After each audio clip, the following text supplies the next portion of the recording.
to Information Man, please make sure to subscribe to his channel.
Tell the truth.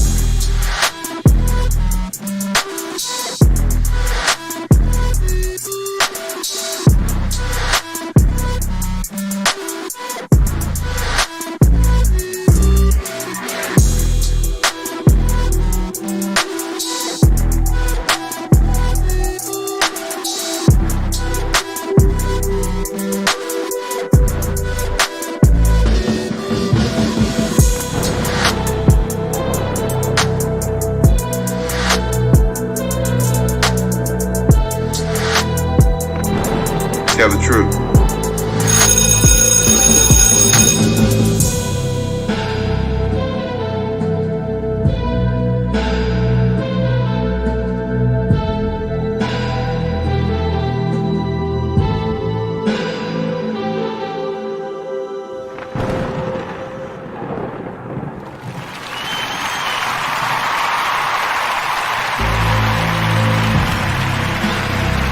Information is power.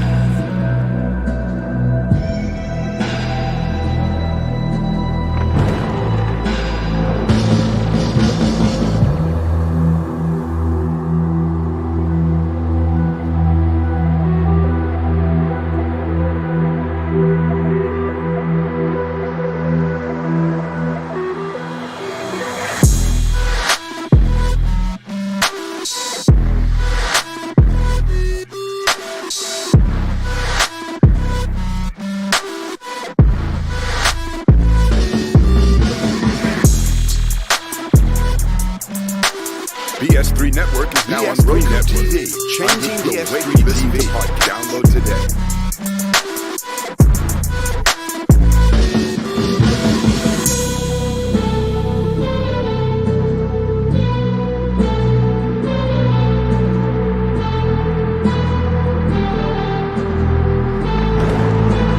Tell the truth.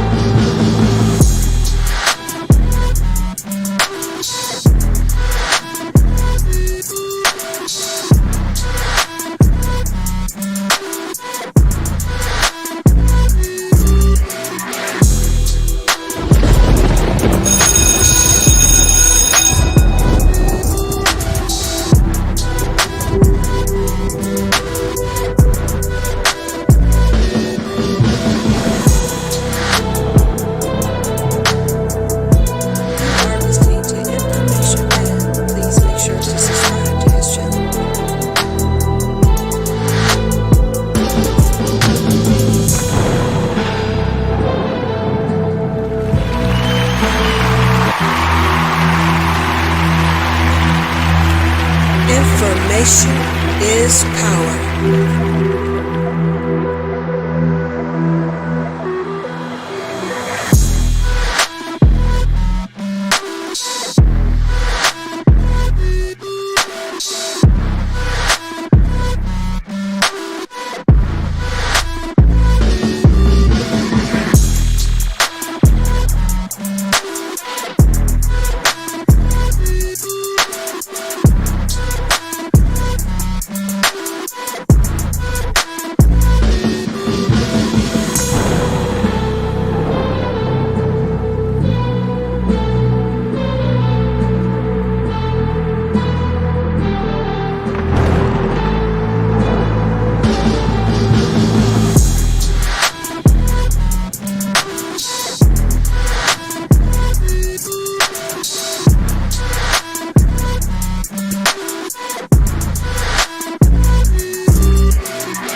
What's up, everybody? Peace.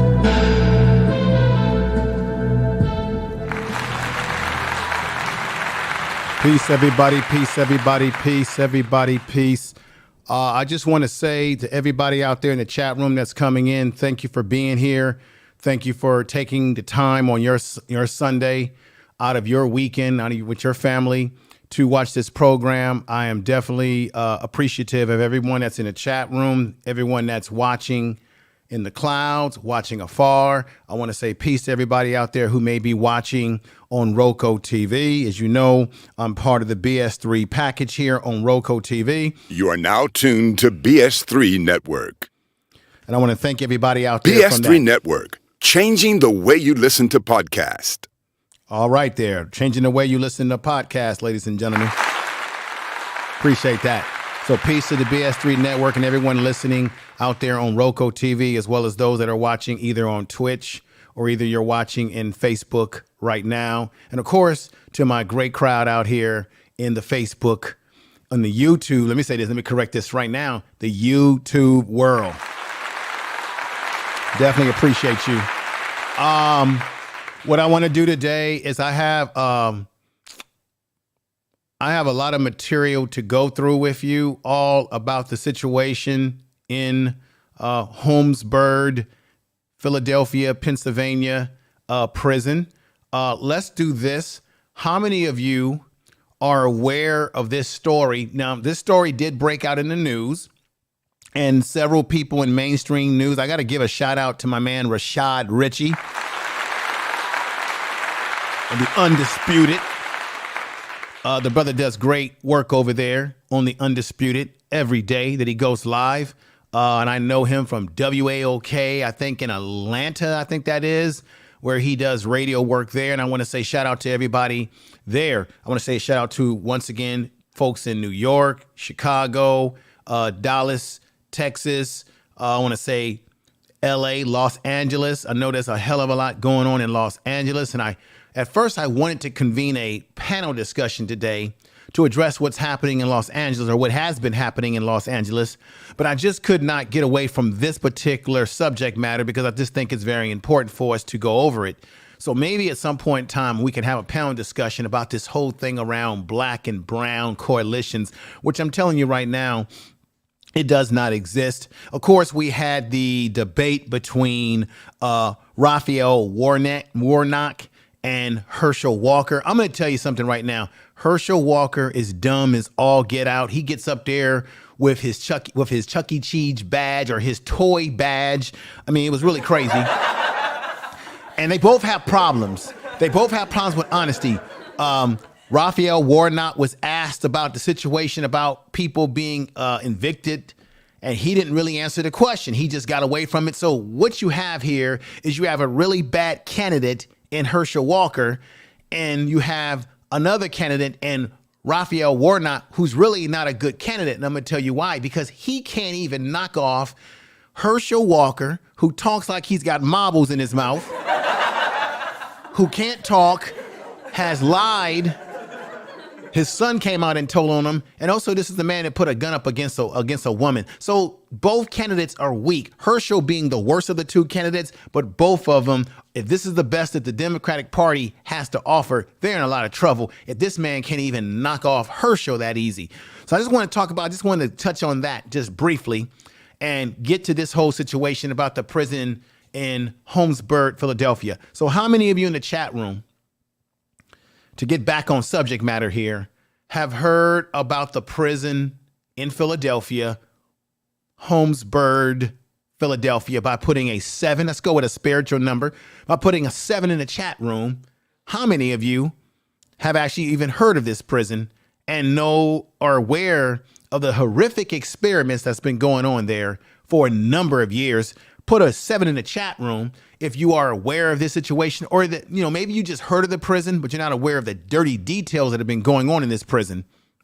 And if I'm not mistaken, this prison, and let me do a little bit of more forensic on my part, this prison, if I'm not mistaken, has been around since the 1800s, going back from 1896 to about 1995. So it was closed in 1995. And not only with the horrific scientific Frankensteinish experiments that they were engaging in, but this was also a prison that was known to have a lot of riots, a lot of violence, and there was a lot of sexual abuse going on between inmates. And the guards in this prison allowed it to happen. That's right. Tell the truth. Tell the truth. They allowed it to go on. They allowed it to be a cesspool of sexual abuse on inmate to inmate, and guards looking the other way. This is why, black man, we can't afford to go to prison. We can't afford to be locked down in their system. That's why I do my best to encourage the guys that I deal with to never come back to it, to counsel them, to get them out of the despair of coming back and forth. Sitterism. It's got to be stopped. Now, let's keep it real. There are guys in prison who have committed heinous crimes, and they do deserve to be in prison, even though I don't like to see people locked up like this, especially my people. But if you commit serious crimes, you're going to be locked up, you're going to pay the price, and with that comes certain circumstances within the prison system. But however, we know on the flip side of that there are a lot of black men in prison who are innocent, didn't commit the crime. They've been chumped up on chumped up charges. They were in the wrong place at the wrong time. They were misidentified and lied on. We've had white women in this world historically that have lied on black men and said that black men did something to them of a sexual nature, and black men did time. We got Hurricane Carter. Remember Hurricane Carter, the boxer who spent a decade or more in prison, and then come to find out that he wasn't even the one that did it. And so let's keep this in mind, because somebody out there is going to say, why are you concerned about guys that are incarcerated? They did crime. Yes, there's people that have done crime, and there's people in there that didn't do the crime, but they got chumped up charges. And then there's people that are trying to appeal their cases. A lot of times in prison, I know this very well, better than most of you. A lot of times in prison, you have guys that come into prison and they may not have family support. They may not have money for commissary. They may have not money for various basic things such as deodorant, because they can't order it from their packet. They can't order a package. They don't have the money. Then there are guys who have money, and they have money put on their books by their family, or money put on their books by their woman, or somebody out there that cares for them, right? So what happens to you when you're in prison and you're incarcerated, you become a vulnerable population in which people can pay you money to put experiments on you, you see? And I want everybody to make sure you listen to this program comprehensively today. Once again, I'll shout out people when I can. I won't do a lot of shout outs simply because there's so much information for me to show you, because not only have they been doing Frankenstein experiments on black men going back to 1970 all the way to up to the 90s, because it was closed down in 95. But a lot of these horrific experiments started on black men in the 70s. However, there were horrific things that happened in this prison during the 60s with riots and things of this nature, infighting and what have you. I want you all to listen to everything I'm going to tell you, because I'm going to slow it down. I notice if I slow things down, my words come out better, much clearer and concise. Everybody, thank you for being here. I'm going to give you the Information Man experience. And on my show, unlike many, you're going to get some solutions, some answers, some information that's going to open up your eyes, your mind. Over here, I do not want people to fight with each other in the chat room. If you have a difference of opinion, say what you mean and mean what you say. Be respectful of other people in the chat room. This is not, my channel is not a funny thing. It's not anything to play with.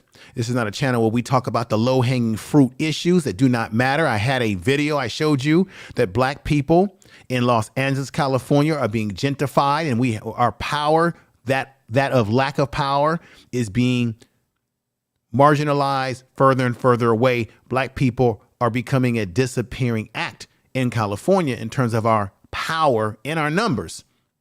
And you saw for yourself that you had that guy, Ron Havero. I made a mistake. I said Garcetti was the one that they said F. Garcetti. No, they were talking about another individual, Ron Havero, who was the president of the Labor Federation in Los Angeles. He's another guy that I should have put on the screen to show you. Ron Herrero, who is still not resigned. Okay, Nori Martinez, she has resigned from her presidential post, and now it looks like she's resigned altogether. You still got that guy, Kevin Delano, who needs to damn well to resign. And you got Gil Shadillo, who needs to resign. So these things have not been resolved in LA. And then we got to think about the long-term damage of what they did. Now, the reason why I'm bringing this up is to say that black people, we have no friends. We have plenty of enemies. There is no black and brown coalition. Let's get out of that. This is not to hate on other people. It's just the facts. There is no correlation when you have this sort of thing going on. Remember, I told you that you have black male homelessness that's rising up very high in Los Angeles. And I remember I did a video where I talked about the black male homelessness in Atlanta, Georgia, where you got all that black leadership, all that blackness in Atlanta, but you got all these black men homeless. We have a problem. We cannot afford to talk about the low-hanging fruit issues that do not really matter.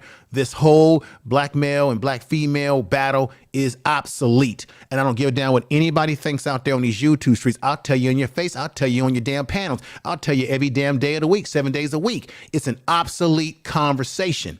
Do we have to work on some things in our relationships? Yes, but it's an obsolete conversation because we got bigger fish to fry, bigger issues going on. While we're arguing about the low-hanging fruit, we got people out here that are going for power. I'm going to do a show about this. Do black people want power or do we just want symbolism? Tell the truth. Now, when you talk about this situation, what happened in Holmesburg Prison in Philadelphia, you're talking about things to the worst degree. Now, they gave an apology, ladies and gentlemen, just this Thursday, which I think is a hollow apology. Says right here, the city of Philadelphia issued an apology on Thursday for the unauthorized medical experiments performed on mostly black inmates at the Holmesburg Prison from 1950. Let me correct what I said earlier. I said the experiment started in 1970. Wrong. I get turtle wax for that. Wrong. No, the experiment started in 1950 to 1970, between that period of time that this was happening. Now, you have activists in the community of Philadelphia, and I'm going to show you a video from those activists. I'm going to pop up some things little by little on the screen for you to see about this issue. And they're saying we want apologies. They want apologies from various United States cities that were involved in this, historical racial policies that are wrongdoing in the wake of nationwide racial reckoning after the George Floyd situation. The city allowed, this is the city of Philadelphia, ladies and gentlemen, the city allowed, I'm going to say it again, the city of Philadelphia allowed researcher Dr. Albert Kligman. I want y'all to remember that name as I put him on the screen here. We need to know who our enemies are. We need to know what they look like at all times and be aware and be alert. Now, he's not alive today. He died in 2010. But you need to know what kind of individual we're dealing with here. And I'm going to give you some information about this man right here. Tell the truth. Tell the truth. Here he is in his laboratory where he's working up his evil Frankenstein experiments. Tell the truth.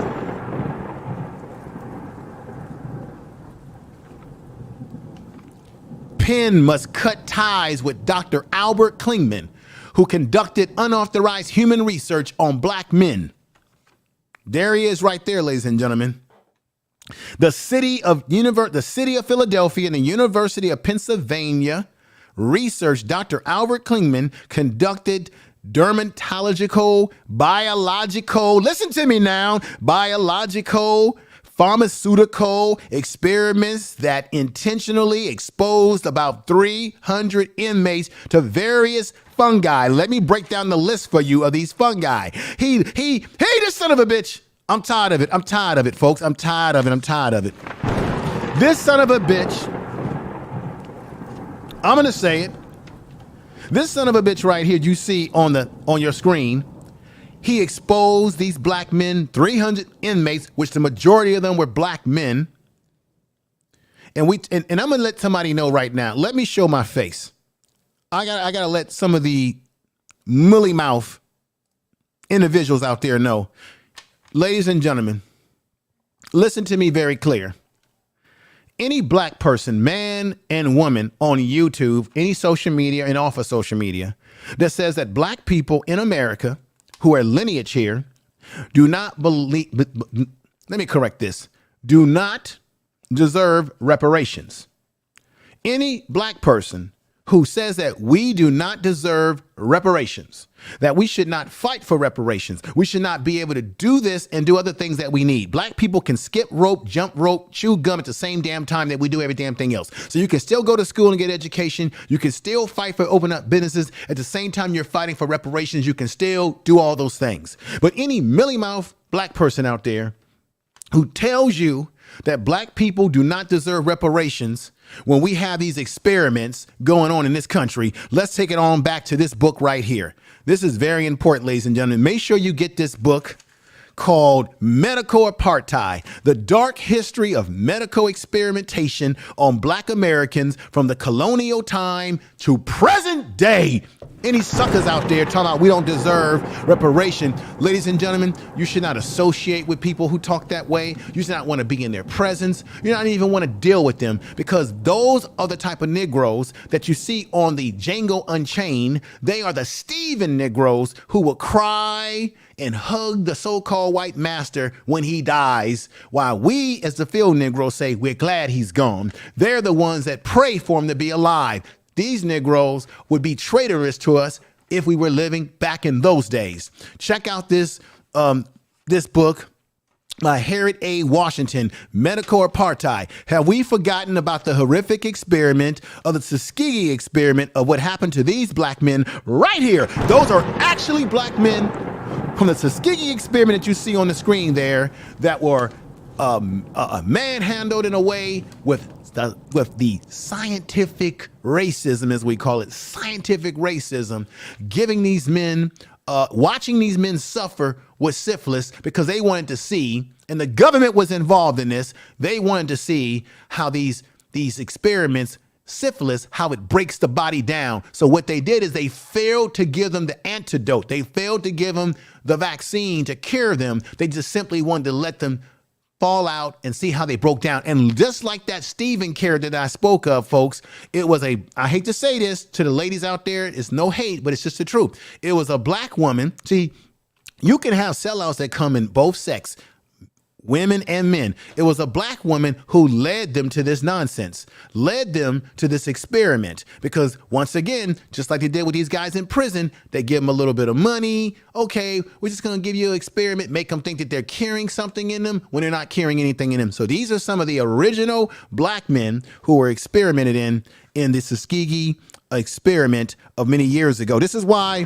black people are very worried of taking vaccines. We're very worried of letting the medical establishment touch on our bodies. Remember the black woman who was a medical doctor? She was inside the hospital and she said that they weren't giving her enough pain medications, and she was a medical doctor. This is during that whole virus situation that we had going on at the very hype, and she ended up passing away because they did not properly treat her. Because, ladies and gentlemen, whether you believe this or not, there is a belief within the medical Frankenstein establishment that black people have a high threshold for pain, so they don't know how to manage our pain properly. And then also there are statistics out there, and I'm going to do a show about this too, that show that if you are a black man, a black woman, and you stand a better chance of surviving your medical conditions when you have horrific medical conditions, when you're under the treatment of a black doctor versus a white doctor. That is the truth. That is the truth. Cannot be refuted. I'm going to do the research for you. You could do the research yourself. You stand a higher chance of survival, black woman, black man, when you are being treated by a black doctor. For some of you out there that go into that whole white man's ice is better than a black man's ice. Oh, it's a black man, so he's not a good doctor because he's black. The white boy went to the good school, so he a white boy. Get out of that. Black men, black women are dying more when they have serious medical conditions under the care of white society versus the care of a black man or a black woman that is a medical practitioner. Go look at the research. There's research on this that shows that. So I'm just laying out the cards here for you all in this situation. This man right here who did experiments like Frankenstein's monster on black men, such as this, like this, where they would put tape on their back and put chemicals on the tape on their back. This is a real picture that you're seeing right here in this Holmesburg prison. And the video footage that you saw in the beginning of this video is real footage of this closed down, run down prison now, right? But that's a real black man that's being experimented on. What they did is they simply took advantage of black men who had no money to get them to enroll in this test as their guinea pigs. Let me tell you about this man right here, Dr. Albert Kligman, and his Frankenstein ways. And here we go, ladies and gentlemen. Very carefully, Albert Kligman, or Dr. Kligman, was in charge of experimental research conducted on inmates. Albert Kligman was born in Philadelphia on March 17, 1916, to Jewish immigrant parents. Now, he should damn well know better because of what Jewish people went through when they were persecuted by the Germans in Germany and put in concentration camps. You would think, him being a Jewish man, that he would know better than doing something like this to people, seeing that his ancestors and maybe even himself could have been a victim of what the Germans did to Jewish people. You would think he would know better. Tell the truth. Dr. Kligman attended the University of Pennsylvania, where he received his bachelor's degree in 1938 and 3 years later a doctorate in botany. And at the same university in 1947, he received his medical degree at the University of Penn. It was the University of Pennsylvania that sanctioned this, ladies and gentlemen. Let me know if you all can hear me and hear the microphone appropriately. We got one busy mama in the house. We got Deborah Guns in the house. We got 2 Stars is in the house, and we got the Hobbit is in the house. I thank you for being here. Give you all a clap. Empress Queen, or the Empress Goddess. And we got Dr. Nikki. Man, thank you for being here. I appreciate you, my sister. She's got a PhD, so she's learned sister in there. Definitely love it, love it, love it, love it, love it. We got Glorion Murray in the house. Really great folks in here. Steve Gilmore YouTube channel. Check him out. Support each other's channels. Really appreciate you all being here, believe me. So to move on here, the University of Penn, they sanctioned these horrific, what we would call horrific experiments, okay? Very horrific experiments that were carried out by this man. Okay, let's get back over here. He became a dermatologist to put his fungal studies to use, and he used black men for these fungal studies. Dr. Kligman is best known for his involvement in the medical experiments at Holmesburg Inmates. At Holmesburg Inmates, as well as co-inventing the ACE medication. So this guy, I don't care what the hell he was known for inventing. He did horrific experiments on these men. Horrific. Frankenstein stuff, folks. We're talking about Frankenstein stuff here, everybody. I hope everybody is getting something out of this. Let's go on further in this approach to this. Now, as I said before, this is an example of an experiment on the back of this black man. And there's a video that I have for you to give you some examples. On the back of this black man's back, they put these tape instruments and they put some type of chemical substance behind it, like a bubble bath substance that I'm going to talk to you about. Really sick stuff. I got to be honest. And you know where all this stuff comes from, folks? And they called this place the Terradome, right? So they create this dome shape system in this prison. Really weird stuff, really Frankenstein. This is where this stuff comes from right here. Let me just I'm not going to read all of this. I'm just going to give you a brief read. This comes out of the Cold War. There was an increase in interest in radioactive material in the United States. One of the main experiments at the Holmesburg prison was Dr. Albert Kligman, who applied for the byproduct material license to the United States Atom Energy Commission. You're talking about they're putting radioactive material on black men's skin, into black men's bodies. Energy Commission, AEC, to store radioactive isotopes for testing on Holmesburg prisoners. Before the Cold War, the use of radioactive isotopes medically had been mostly restricted to X-rays, ladies and gentlemen. X-ray machines, which were used for diagnosis and treatment against ringworm. And they gave them ringworm, ladies and gentlemen. This man gave them ringworm in return. One of Kligman's first radioactive experiments protocols was testing the turnover rate of human skin in a study. This is why this is sick stuff, everybody. This is why this is important for you all to hear what I'm talking about tonight. You see, that's the back of this brother's skin. That's where they were doing the skin test. Let's go further on with this. The experiment's protocols were testing the turnover rate of human skin in study entitled Studies of Human Epidemia Turnover. Time using S35 crystallons and HS thermals. I can't pronounce all this stuff. This is scientific talk here. Using C14 testers.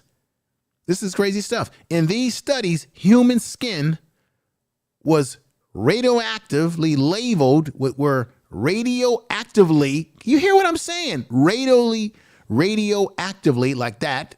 Right there. Look at that brother. He's got that tape on his back. Radioactively labeled in anywhere from 50 to 200 subjects from Holmesburg were tested on. Dr. Kligman stated that the radioactive post no harm. He said they posed no harm, ladies and gentlemen, no threat to the patients because it was exercised within minutes, and that the radioactive materials were never consciously left within an inmate's body. That's a lie, ladies and gentlemen. That's a lie. Tell the truth. The use of radioactive material eventually disapproved in 1965. These studies were overseen by the dermatology department at the University of Pennsylvania. What I'm saying to you, ladies and gentlemen, these black people, their family members, they deserve more than just an apology. They deserve the truth. Okay, they deserve to be told what's really going on here, why this happened, and not only the truth, they deserve the reparations. That's why I said anybody telling you that we don't deserve reparations, they need to get the hell out of here. They deserve to be given repair economically. There are still black men that were in this prison at that time who have suffered many medical problems. They deserve to be made whole. They deserve reparations. Don't tell me that black folks in America who are lineage here, who went through these things, do not deserve reparations. Anybody that says that, they a lie. They not my friend. I don't want to be around them. I don't want to talk to them. You're a lie, and the lie has always been in you. That's the truth. Let me let y'all see something real quick. Ladies and gentlemen, I thank you all for being here, but let me let you see something. Let me send one of my, let me put one of my video connections in here and let y'all see something real quick. This is very important that you see this. I'm going to play a selection for you because I think it's very important for you to see this. So let's go. Let's go with this one right here. And I hope that you get something out of this, folks. It really was the Kmart of human experimentation from 1951 to 1974. Holmesburg Prison closed in 1996, but out. Now, the white guy that's talking in this video, he used to work there and he was like a whistleblower. This was a white man who said, no, what they're doing is wrong. He actually has the actual docket, like the list in books, the names of the black inmates that they put into this experiment and took advantage of. He actually has the docket list of those names where they would sign their names in and out. Let's continue to let you hear this, and thank you for being here. We got no nonsense. We got get that. If we got anything in here that's get that out of here. I appreciate that. No nonsense is in the house. Naps is in the house. Let me be respectful and say his name the way the man wants to be called. Naps is in the house. All of you, thank you for being here. Let's play this again. Hornblum says what happened during the 50s, 60s, and 70s will live on forever. The researcher showed us photos inside his book, Acres of Skin. Well, what you see in this bottom picture is the prototypic experiment that took place at Holmesburg. In some cases, it could just be very plain soap. In other cases, it could be a carcinogenic chemical. The inmates were never told. Hornblum was a literacy instructor at the prison in the 1970s when he noticed many black prisoners in bad shape. He says UPenn dermatologist Albert Kligman led experiments on prisoners. That's Albert Kligman when he was a little bit younger, sucker. There he is right there, a little bit younger look. Bad shape. There. He says UPenn right there, look at, there he is. I go to sucker right there. This man did diabolical experiments on black men in this prison. He had no business doing this, and it's a damn shame. The thing is, ladies and gentlemen, they were able to do this because of these reasons right here. Kligman, who would go on to pioneer, he died in 2010. Many of the former inmates would have lifelong scars and health issues from the experiments.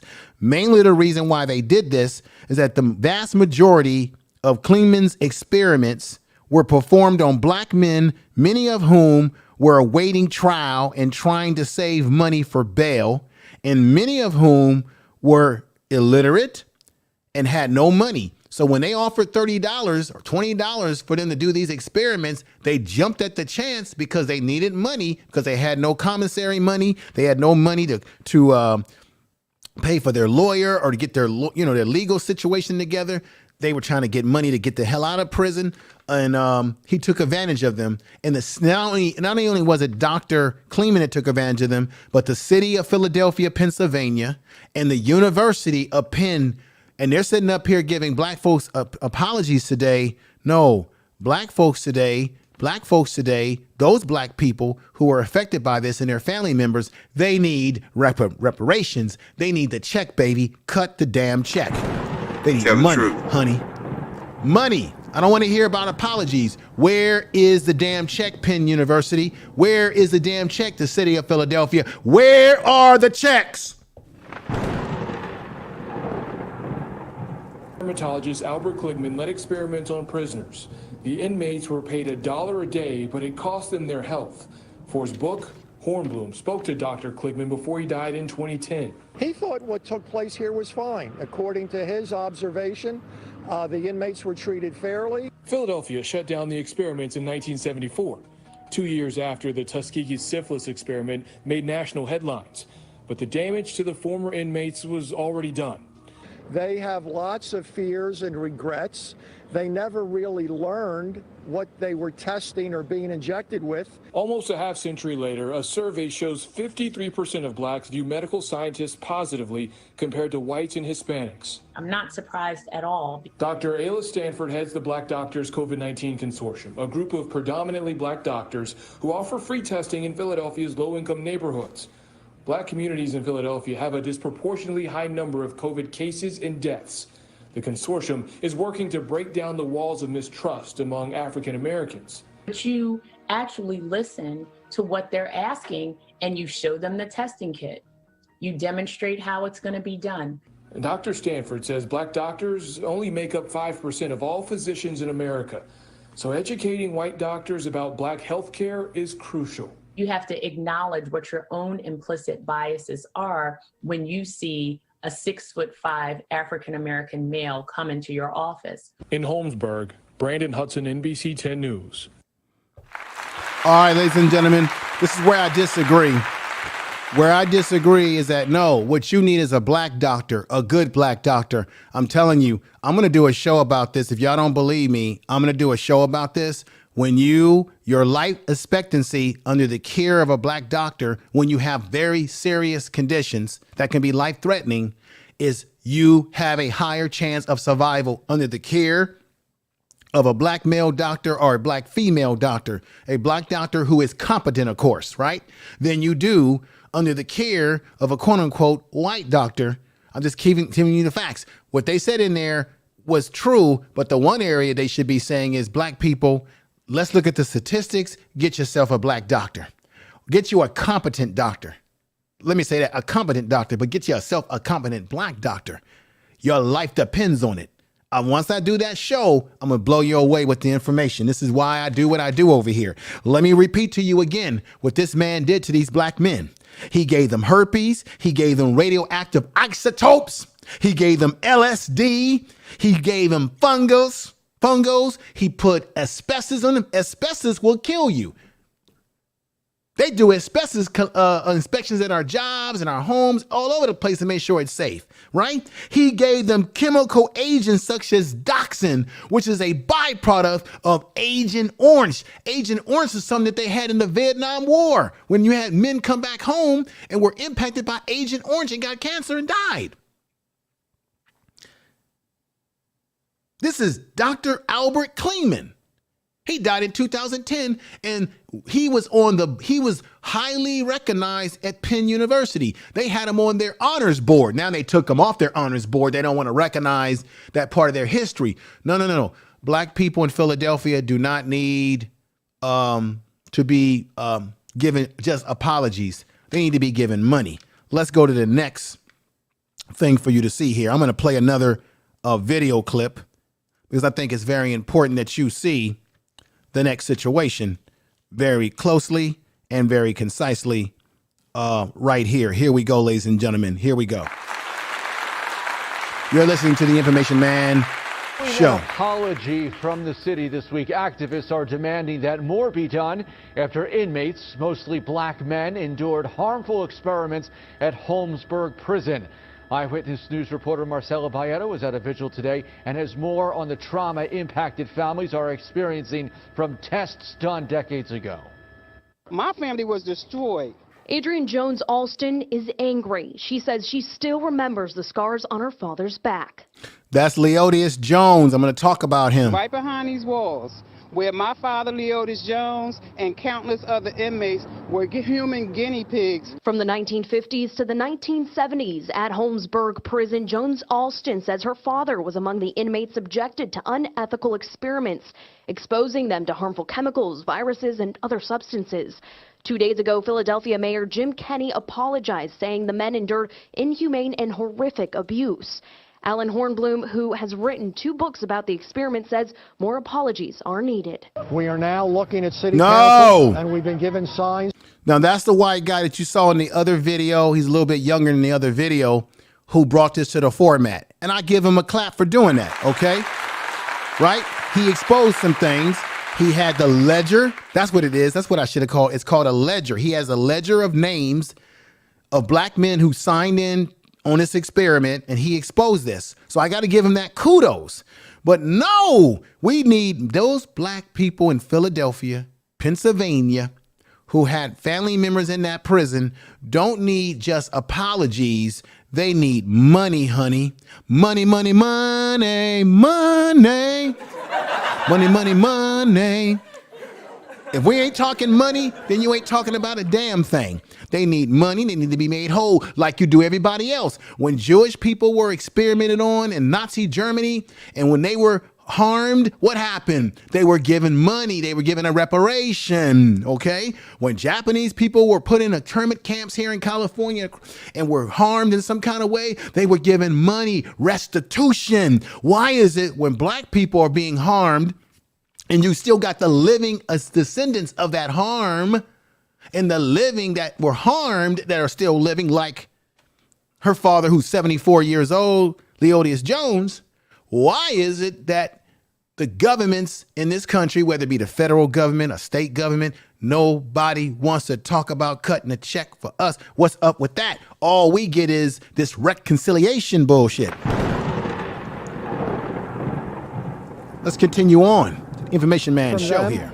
that they are favorable, and we think something Tell will the happen truth. there as well. On Saturday, the Philadelphia Inmate Justice Coalition came together for a vigil. We're talking about some of the worst and most horrific experiments you can imagine. Experts say these experiments led to a ripple effect of medical mistrust within the black community. So many African Americans who were afraid to get the COVID shot because of Tuskegee, because of Holmesburg. So those things have to be addressed. To combat the wariness toward doctors, activists believe healthcare professionals need to step up. Bridging that gap between medical personnel and those groups that have been oppressed through our penal system and our medical field. But it's a lot of healing has to take place now. Healing the wounds and the scars left emotionally on inmates and their families. In Northeast Philly, Marcel Bayeto, CBS 3 Eyewitness. All right, everybody. Look, I'm sorry. They got to do better than this. Philadelphia, you got to do better than this. The government's got to do better than this. These people need to be given restitution. You see one of the relatives of this brother right here, Leodius Jones. Let me put him up here and let you see what I'm talking about. So here he is right here. Here's a bigger picture of him that you saw just a few minutes ago. There's that brother right there, Leodius Jones. And he was protesting right here on this picture right here, ladies and gentlemen. It says right here, Leodius Jones, 74 years old, who bared witness to Philly's Holmesburg Prison experiment. So he was actually experimenting on. Let me see if I can read the small print on this. I'll take my time. Leodius Jones left on the picture here and warned Summers, former inmates at Holmesburg Prison, in a filed photo from the news article, October 29, 2003. They're protesting. He may not be I think he's not with us anymore. I think that might be his daughter that was talking. They're protesting an award given to Albert. Listen to this. They're protesting an award given to Albert Kligman, a University of Pennsylvania dermatologist who developed a particular invention, who conducted experiments at Holmesburg. So they were rewarding this man. This ain't back in the 60s, the 70s, the 50s, the 40s, the 20s. This ain't way back in the day when we had civil rights movement just getting started. No, this was in 2003, where this man was being honored by the University of Pennsylvania, and they sitting up here talking about, we gonna give you some apologies. The hell with an apology. Where is the check? That's all we should be asked. They should all be asking for. Cut the damn check. If you're so sorry about what happened to these folks back in the day, then you should be willing to give them the damn check that they deserve to have, because you made their life a living hell when they were incarcerated. And let me just say this to you again. There are some people in prison who are in prison because they committed horrific crimes and they deserve to be in prison. And then there are some people in prison who might have been chumped up on charges, trying to get out of prison because they've been chumped up on some charges. And we know this because all we got to do is look at how police have been operating for decades in many of our communities now. You know I'm telling the damn truth. You know I'm telling the damn truth. So we got to keep that in mind, that some of these brothers that were in this experiment were brothers who probably shouldn't even been in prison in the first place.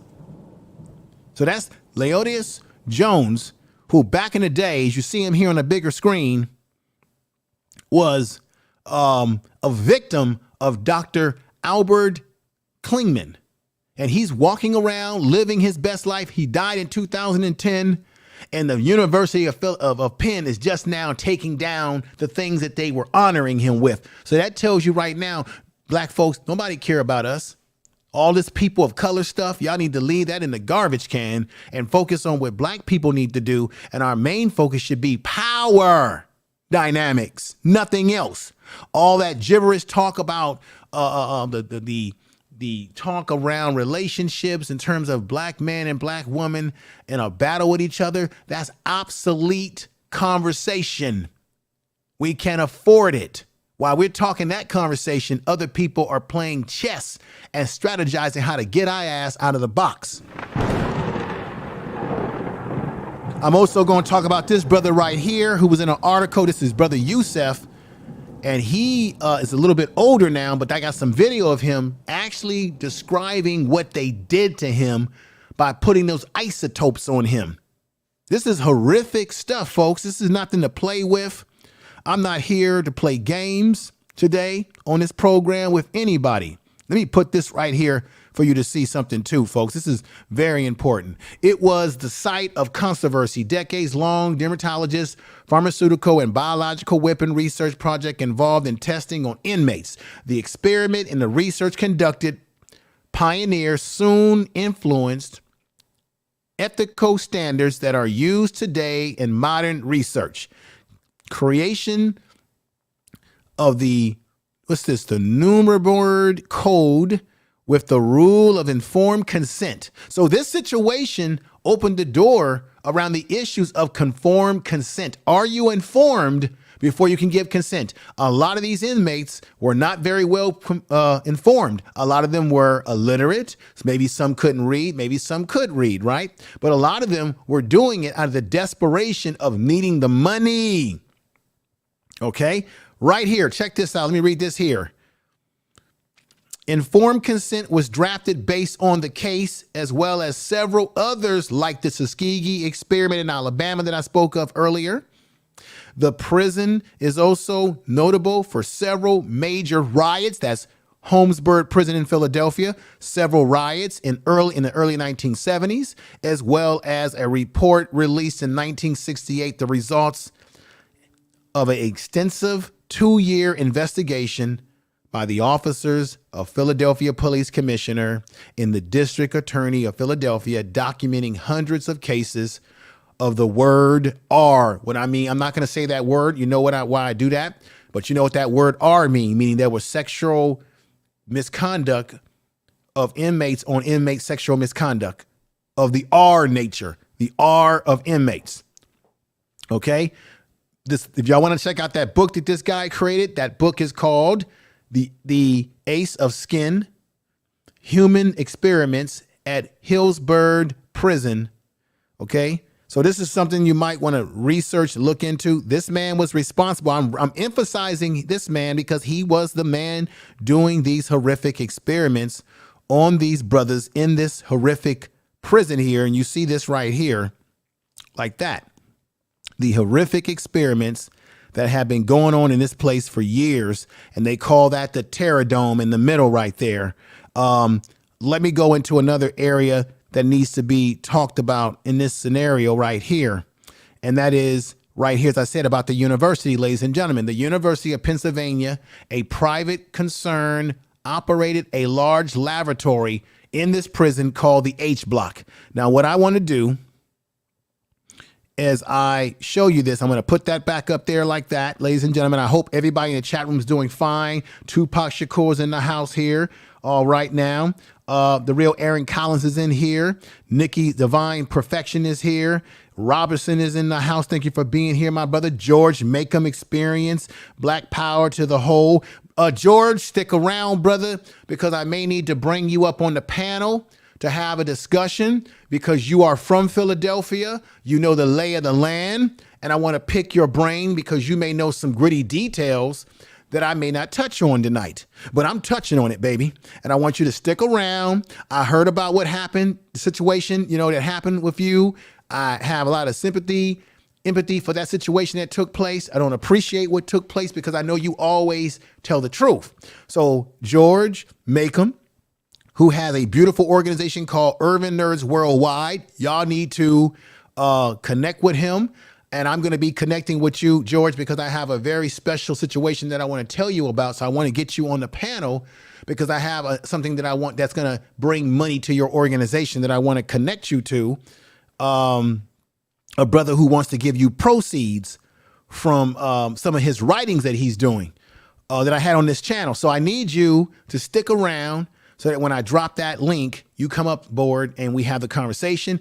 Other people are more than welcome to come on board to have conversation. I'm going to try to get through this presentation in a Godspeed way. So remember, this is what this prison looks like inside. As I flip through different cards for you, you'll see that periodically coming up as I flip through my material.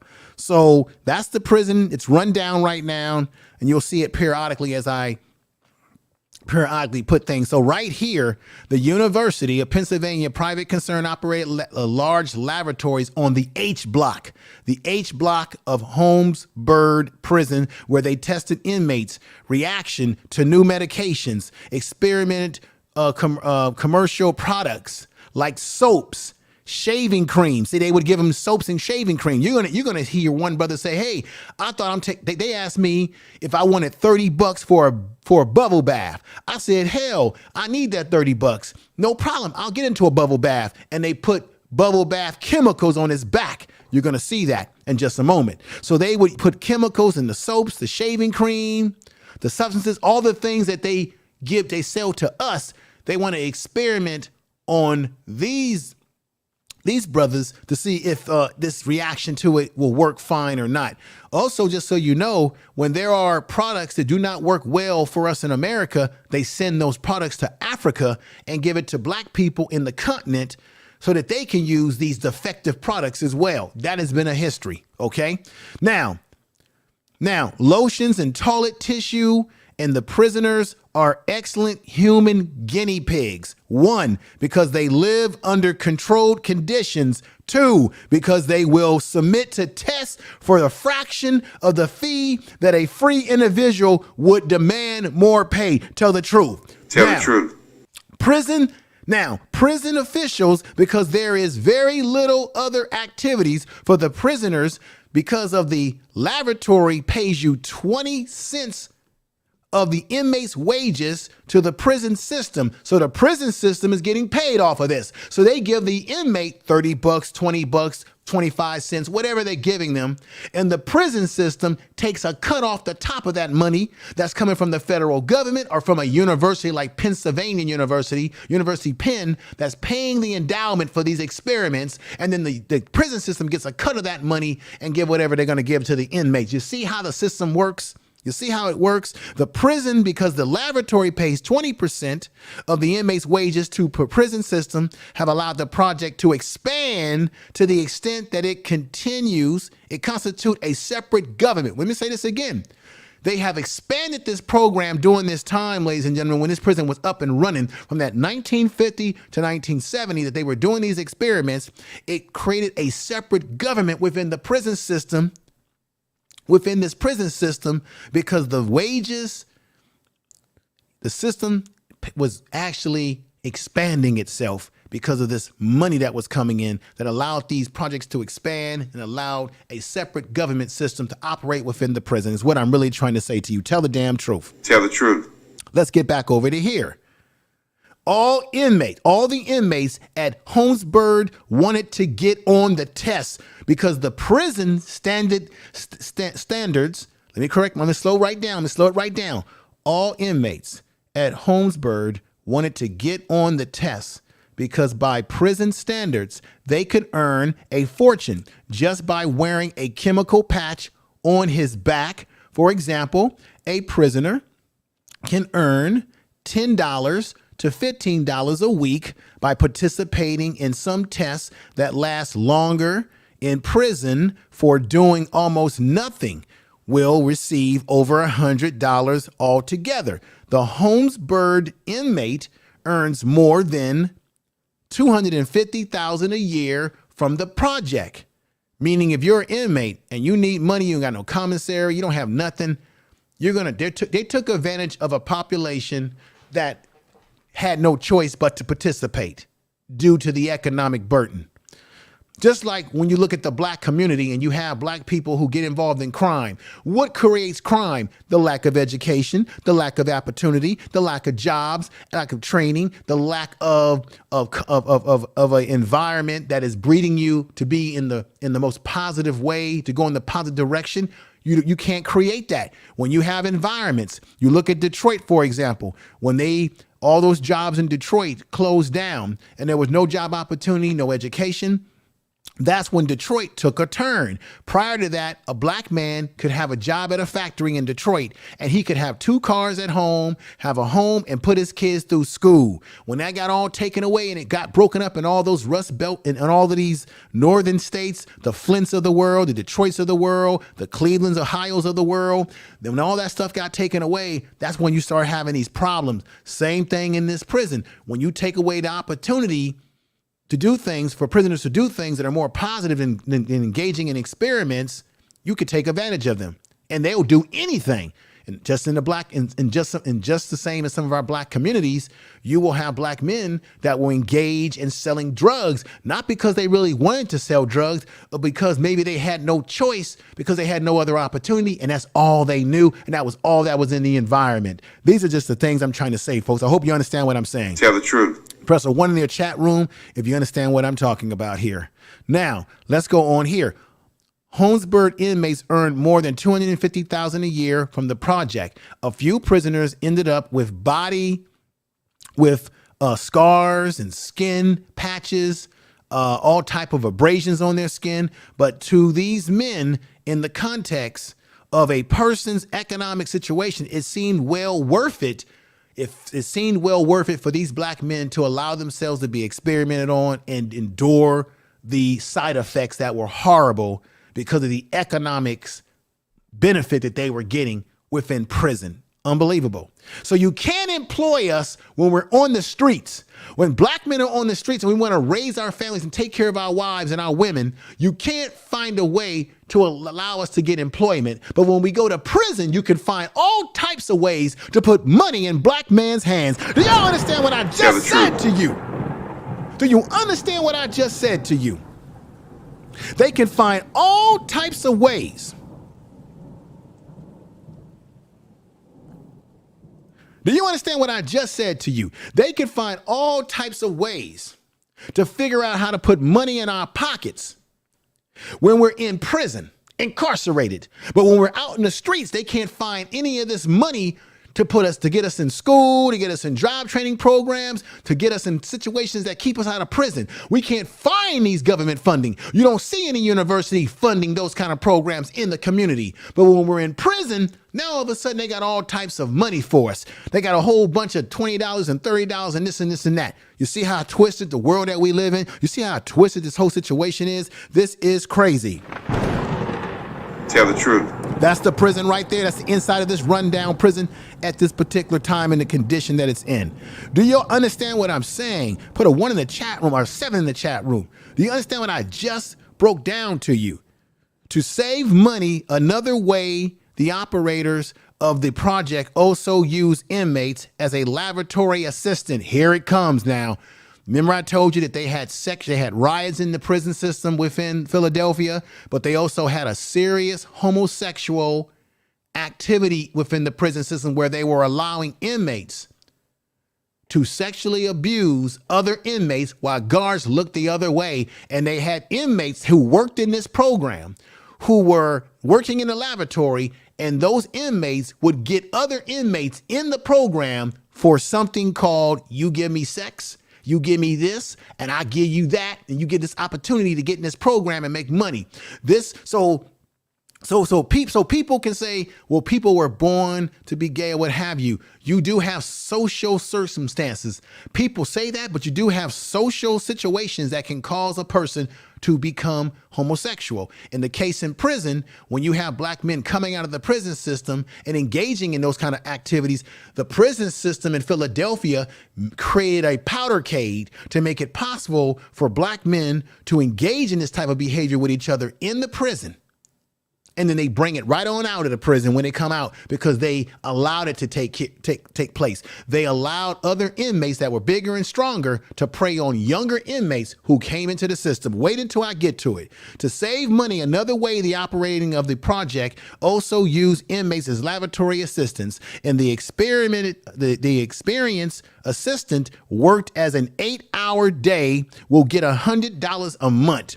They can give us $100 a month in prison, but you can't give it to us out on the streets when brothers are trying to make it out here. Interesting. In a month, in the prison economics, okay, a millionaire income even a few prison guards are employed in the project after they regulate regular hours and they work side by side with the prisoners. So you had the prison guards that were in on this, folks. Let me put this up here for you again. The University of Pennsylvania project was disastrous. Generally, the University of Pennsylvania project has a disastrous effect upon the operations of Holmesburg Prison. It is one of the reasons why the moral of the employees is at the lowest in the institution. The disproportionate wealth and power in the hands of a few inmates who were laboratory assistants, and they used that to manipulate the inmates who wanted to be a part of the program to get the money by saying, well, you're going to have to do this for me. You're going to have to give me some sex. You're going to have to give me some of your food. You're going to give me some of this and give me some of that. This is what was going on within the Philadelphia prison system. And it ain't just Philadelphia. This stuff's been going on in other prisons in this country. The disproportionate wealth of power in the hands of a few inmates led to the favoritism, the bribery, the jealousy amongst guards, resulting in disrespect for supervisor authority and prison regulations. What is more, project contribute to homosexuality in the prison. What did I just say?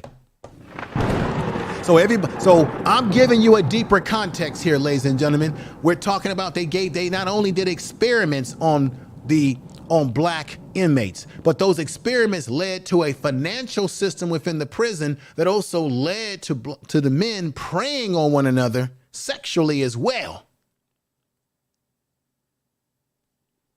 I'm not proud to be presenting this information I'm not proud of it, but these are just the facts. This is what happened in their system. This is a very interesting individual right here. Stanley Rando, a 38-year-old con man serving 4 to 11-year sentence, was employed in the laboratory cell 806 H block. Remember H block, ladies and gentlemen, as an assistant, although a prison and a laboratory official at first denied it that Rando had the power to decide which inmate would serve as a subject or various tests. Since the 806 cell distribute 10,000 to 20,000 a year, Rando power was considerably, he had power. Rando's special test was newly admitting young inmates. Through his influence with the guards and staff, he had his pick of the young men assigned to him as a cellmate.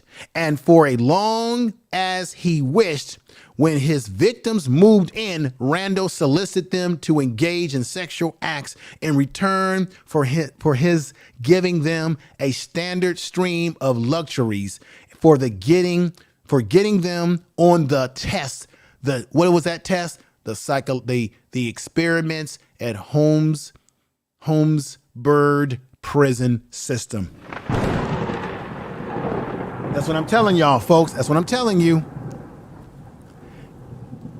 At least half a dozen of these inmates submitted and went on to profit handsomely from the University of Pennsylvania's project, ladies and gentlemen.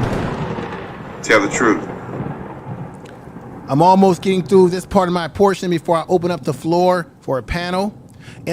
Now, in brief, we found that sexual assault in Philadelphia prison system are epidemic, as the superintendent Hendricks and 3 of the wardens admitted that virtually every slightly built young man committed by the court. So you're a black man, you come into prison, and now you're a young black male, and now you come into a prison that's a cesspool of experiments and sexual activity that's going on because they've given them.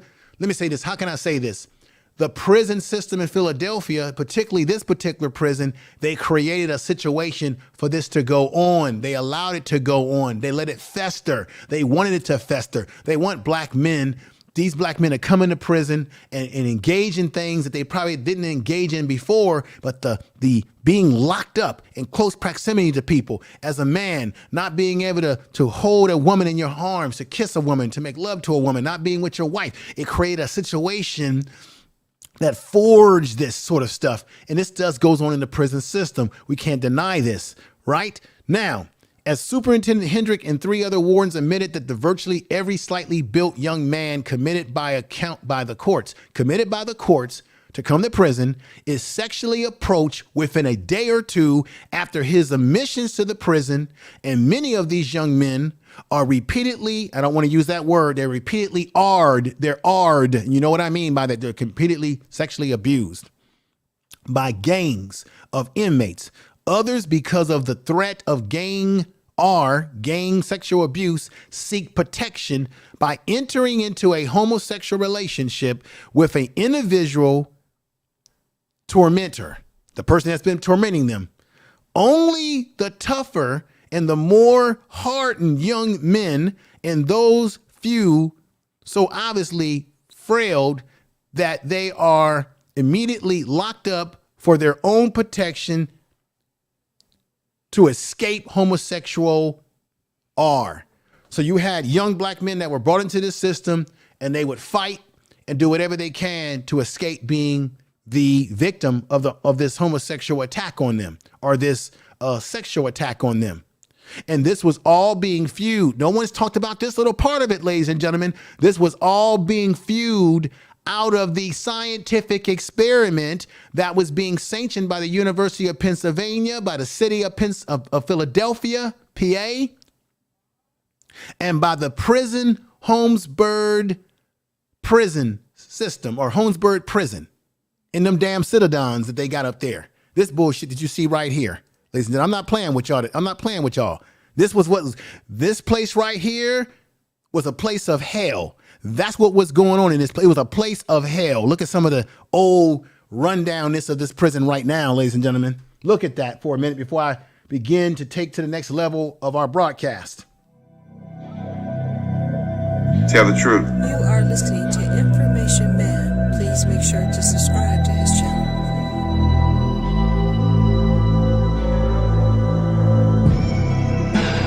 You are listening to Information Man. Please make sure to subscribe to his channel.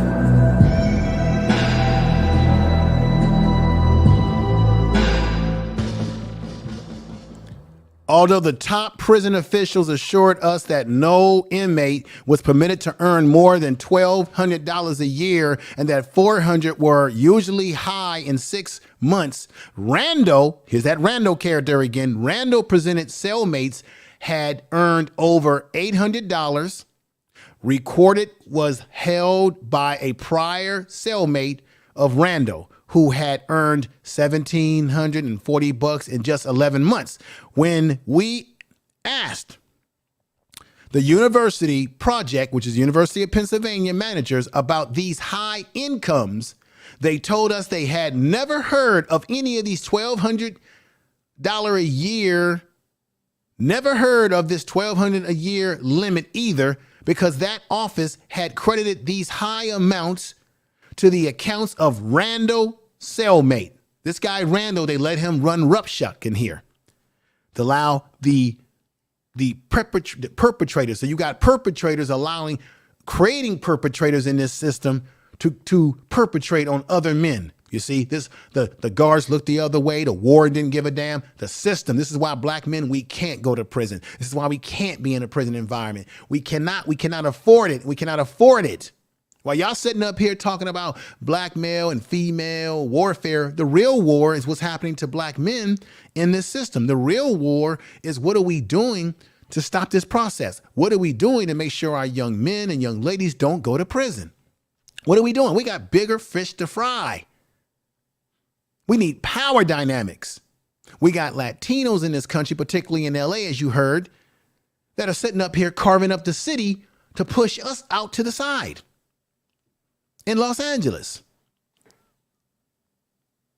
$1,200 a year limit, either because officers had credited these high amounts to the accounts of Randall's cellmates. How had Randall managed to get his choice of cellmates? One guard told us that the H Block guard had been instructed by higher ups not to interfere in the affairs of inmates working for the University of Pennsylvania. Pennsylvania, We can make the argument that they are directly and indirectly responsible for the sexual abuse that went on in this prison because they were paying for it. They were indirectly paying for these tests, which inmates quite naturally begin to prey on one another because everybody's trying to get that money. And they're sitting up here today talking about we gonna give you an apology. Oh, hell no.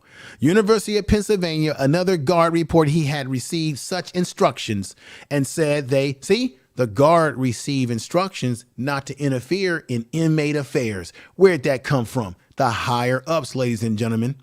The lieutenant denied this and agreed to take a lie detector test. Later, he reversed his position and refused to take that lie detector test. See, it was a cesspool that was going on in this place. Rando admitted he had often given cigarettes to the lieutenant. God damn. Tell the truth. God damn, everybody. Lord have mercy.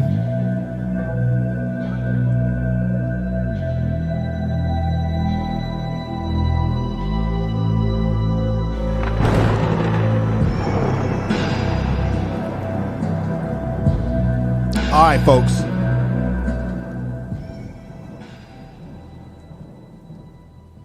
Despite the important role that economic advantage plays in creating a homosexuality, it is virtually impossible, right? Economic distinctions between inmates. Even a small assimilation of money and luxuries gives inmates incentive economically to take advantage of others. So if you give any economic incentive within the prison system, gives and fuels inmates to take advantage of one another, any little thing. And that's what this study did. That's what it did. Many luxury items given to an inmate, subsequently economic advantages in the prison economics, like shop workers earning $15 to $25 cents. Let me say 15 to 25 cents a day. Half of the inmates have no prison jobs at all within this Holmesburg prison. And most inmates get little or no material help from their families, relatives outside of the prison. This is what fueled it. It is the duty of the prison officers. It is the duty of the prison officers to reduce the economic power that any inmate might exercise over another inmate. Yet we discover one area in which Philadelphia prison officials either thought a neglected, the indifference, disregard because of the powerful economics that was fueling through the prison, choosing a cellmate series of young men he found attractive. Now check this out. I want to read this. There's something that I didn't read correct here. The Philadelphia prison officials either thought or neglected or indifferences discarded of these duties. As a result, at least one inmate became so powerful, which is Randall, economically, that he was able to attract and then use bribery to sexually subvert each one that he came across. This is crazy. This is crazy, folks.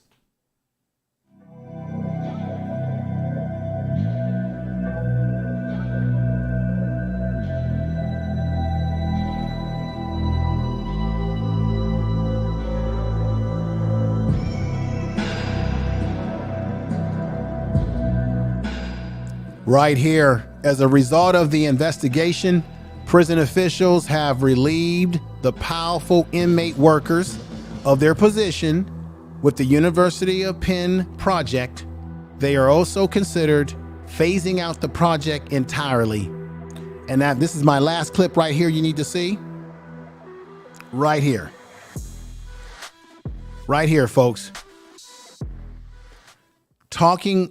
Taking all of these factors into consideration, we conservatively estimate that the true number of assaults within this prison system in Philadelphia, and Holmesburg is a part of this, that 26-month period was about 2,000. Indeed, one guard put the number at 250 a year in detention centers alone. Of the estimated 2,000 assaults that occurred in 156 of which were documented, the inmates reported only 96 to prison authorities out of those 156 that took place. Of the 96, only 64 were mentioned in the prison records. Of the 64, only 40 results in internal discipline against the aggressors, and only 26 incidents were reported to the police for precaution. That's what happened within the prison system in Philadelphia, in particular Holmesburg Prison, everybody.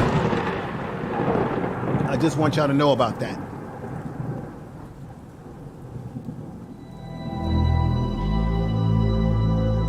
Time for another clip, and then we're going to go to a panel discussion.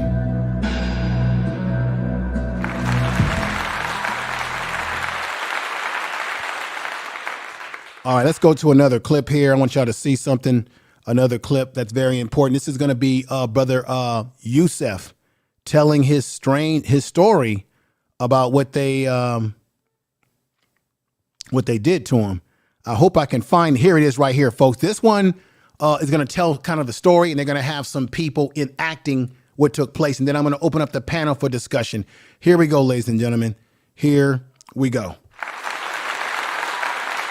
1964, I come through Holmesburg. That's Yusef. Walked in the gate and looked around, and I seen all these guys walking around with all these bandages on them. I thought they was in there killing each other.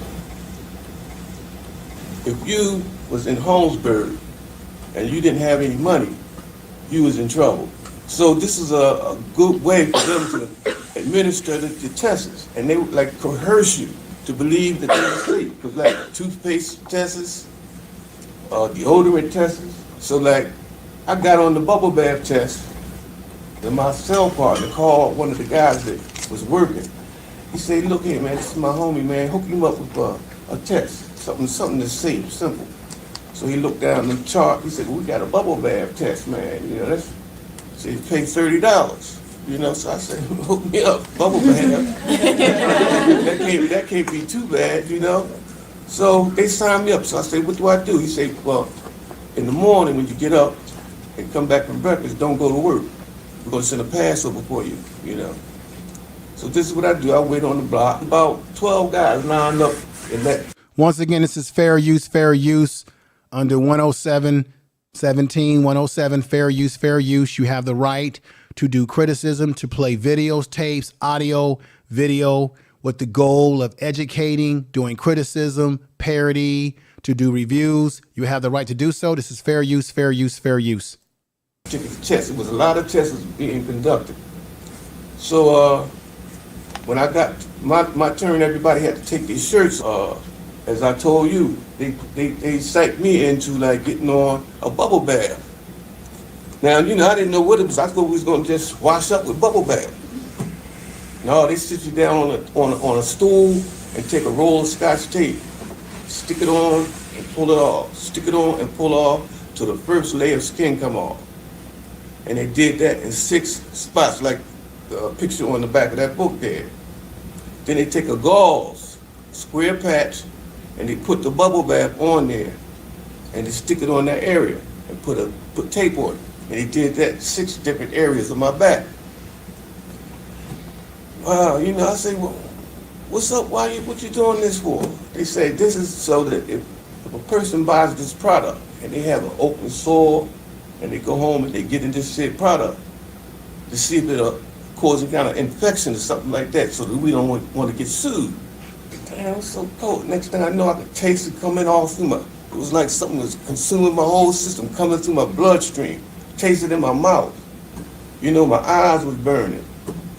I goes back to my block, and I locked it all the way in the back of Holmesburg block with 2 of my homies. And as I was walking down the block, I got vertigo. I just started getting dizzy, and I got upset. My stomach felt was on the throw up. Oh my God. He said, "What's the matter?" I said, "Man, my back is on fire." I said, "Man, take this shit off my back, man." he knew what a lot of the inmates was doing. He said, wait a minute, don't get excited. You get the money, man. He said, let me show you what they do. He took the tape off and took it off uniformly and stuck it on the wall. He said, now when you get up in the morning, put them back on, go over there. And he wiped all the stuff off. But that stuff was in my bloodstream.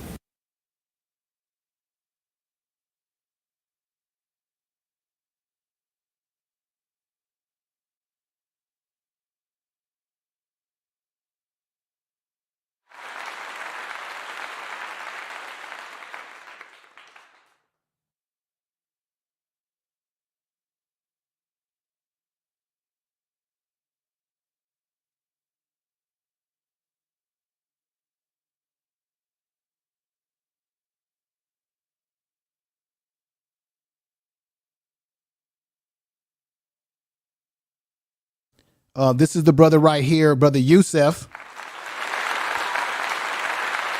And that's Anthony Youssef, who you saw on that video, just they were doing like a reenactment of what happened to him. And of course, he came into prison. I think he sold drugs or something of that nature when he was a younger man and he was out. And he said when he came to Holmesburg, he saw all these black men with all these strange, bandages and things on their body and their back. And I want to thank, let me see, we got Joanne Swanee, who gave me a super chat. Thank you. Thank you for the super chat. Really appreciate you giving me that super chat. Let me see if I missed some super chats. I want to say I apologize for that. I know that Deborah Guns gave me a $10 super chat saying these guards and staff need to burn before they go to hell. That's right. Thank you for the super chat. Let me do this before I go to, I'm going to open up the floor for a panel discussion for a short time, and hopefully we can have a good one.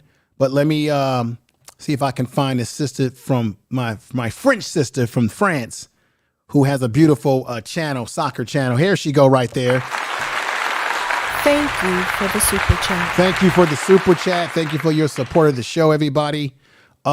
This wasn't easy for me to keep my composure. I know I went off pretty heavy when I was talking about what happened in LA. It was not easy, but I knew that I had to keep my composure to get through this information, because what you just heard is something that you may not have heard. You probably heard about them doing the experiment, but how many of you knew that the experiment also created a situation where you had the inmates preying, particularly on the younger inmates that came into the system, preying on each other because they were all trying to get this test and get jockey for a position. And they had a few of these inmates that were laboratory assistants who gained a certain level of power. How many in the chat room knew that? If you knew that, put a 1 in the chat room if you knew that part of it. If you didn't know that part of it, put a 2, because you may know the part where they were experimented on, but you may not know the sexual component that was breeding in this prison system in Philadelphia, and in this particular prison, Holmesburg. I want to thank the real Aaron Collins for the super chat right now. Let me see here. I got a lot of great people coming. I'm going to have to play some super chat music now. So we got the real Aaron Collins who comes in with $5 saying these people are nothing but demons, information man. Yes, right. Thank you. Thank you for the super chat. We got Omega Courtney, who I haven't seen in a while, but I'm so glad to see you over here. Thank you for your $10 contribution to keeping this program going strong. This is more reason why reparations are more worth raising for. Right. And I'm going to say this again. After I've gone over this presentation, if you hear any black people talking about black people don't need reparations, wait a minute, what the hell are you talking about? Well, who's gonna get it? And we don't have any black people that's been oppressed today. Yes, we do. We got people that's living that was in that prison, and they have descendants who were manipulated into taking on these tests, and they were abused as well by these tests. Let me read it off again. This man that you see on the screen was a victim of this. Dr. Kligman, who I showed a picture of, and I'll show him again. This man right here, I'm going to be very thorough here. And let me go to my next brother right here. And that is my brother, Black Man Unfiltered, giving me a $5 super chat saying, family, this is powerful episode. That's right, brother. I don't play around over here. I don't play around over here. I do not play around over here. And I appreciate you so much, my brother. I appreciate Thank you for the super Check out chat. the Black Man Unfiltered channel. And I love Sir Hale speaks. Sir Hale speaks as well. Let me once again let you know what happened to this black man right here. And don't you ever forget about what happened to the black men in the Tuskegee experiment. These are the real black men who were experimented on in the Tuskegee experiment.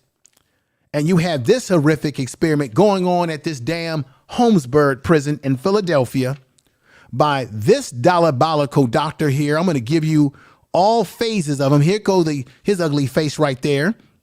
Right? There he is. There's his ugly face. There's his ugly. There go his dirty, evil lavatory right there behind him. And what did he do to these black men? I'm going to repeat this to people who just came into the stream right now. He gave them, doing his experiments, he's a dermatologist. He gave them radioactive isotopes. He gave them herpes, LSD, fungo, asbestos, chemical agents coming out of dioxin, right? He did all this to them in their experiments. And as I said before, with this stuff right here, putting these sticky things in their back. And you saw that on that video that I just showed you. This is what was happening to black men like this. This black man right here, Anthony Youssef. This happened to this black man right here, Lonius Jones, who was protesting the University of Pennsylvania in 2003 because they were giving a reward to this man right here. A damn shame. They were rewarding him for his good work when this man was guinea pigging black men. And you would think that he would know better, being that he's a Jewish man. And we know that Jewish people were experimented on by the Germans. And then he comes to America and experiments on our people. What type of nonsense is that? Let me get back over to this brother right here again, who you just gave us let me just say peace to you. So it looks like a lot of people didn't know the sexual component to what was happening within that prison and the prison system in Philadelphia. That's why I told you, ladies and gentlemen, on the Information Man show, I go deeper into the issues, going to go a little bit deeper, give you a little bit more context, because there was just more than just them putting the scientific experiments that were horrific enough. But out of the scientific experiments, it created a powder keg of sexual activity, putting pressure on inmates to engage in the test and prey on one another, particularly the ones that were the lab assistants that were saying, hey, I can get you into the program, but you got to give me something. You got to give me some sex. You got to give me your commissary. You got to give me. It creates, and then the guards were making money off of this in the prison and looking the other damn way. That's the truth, ladies and gentlemen. Tell the You truth. are listening to Information Man. Please make sure to subscribe to his channel. Let me say peace to Frenchie, Wee, RY's in the house. A lot of great people have come over. Jill's Chocolate Boutique. Appreciate all of you. We've got the golden melanin is in the house. All of you. Sharon has given me a super chat as well. Let me give her some respect. And I got to play super chat music too, which I'm about to do in just a moment. We got my man, brother Von Bryant, who's doing a damn job as a mod in there. We got narratives and dialogue. That's my brother there. 6 to you. Sharon gave me a beautiful super chat. So let me do this. Let me go over and find the super chat. Got to read it. And there she is. She says, this is a sickness. Yes, it is. Tell the truth. Thank you for the super chat. And with that said, ladies and gentlemen, it's time for me to give you the super chat music for a short moment. Oh, I got a sticker from Wow William 45, who gave me a super sticker. Right on, brother. Thank you for the super chat. And let me put him on the screen here. And he said he gave me a super sticker, $20 super sticker. I appreciate you, Wow William 454, brother. You're the best. Thank you for the super chat. And now with that said, ladies and gentlemen, it's time for some super chat fun for a moment. I don't want to keep it too long because this ain't really a fun issue that I'm talking about, but I got to give some respect to the folks, to everybody out there. Jill's Chocolate Boutique, Deborah Guns, Golden Melanin, all of you out there, RY, and many more that I might have missed. I apologize if I missed anybody, but I appreciate you. And here we go.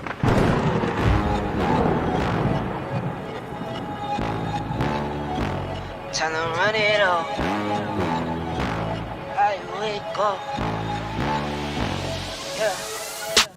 I wake up, flex, thumb down now, check, no drip this, tell them run it up, no sleep, no rest, might crash, might break, but first I stretch, tell them run it up. I wake up, flex, thumb down now, check, no drip this, tell them run it up, no sleep, no rest, might crash, might break, but first I stretch, tell them run it up. 9 out of 10, rub through my hands, I'm by my lonely. Turned to a savage, now my baby wants to hold me.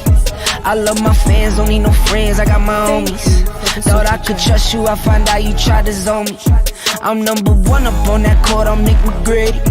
The first one in, the last one out, can't call me lazy. Put in my hours, send the invoice and they pay me. I need 6 rings like MJ and Tom Brady.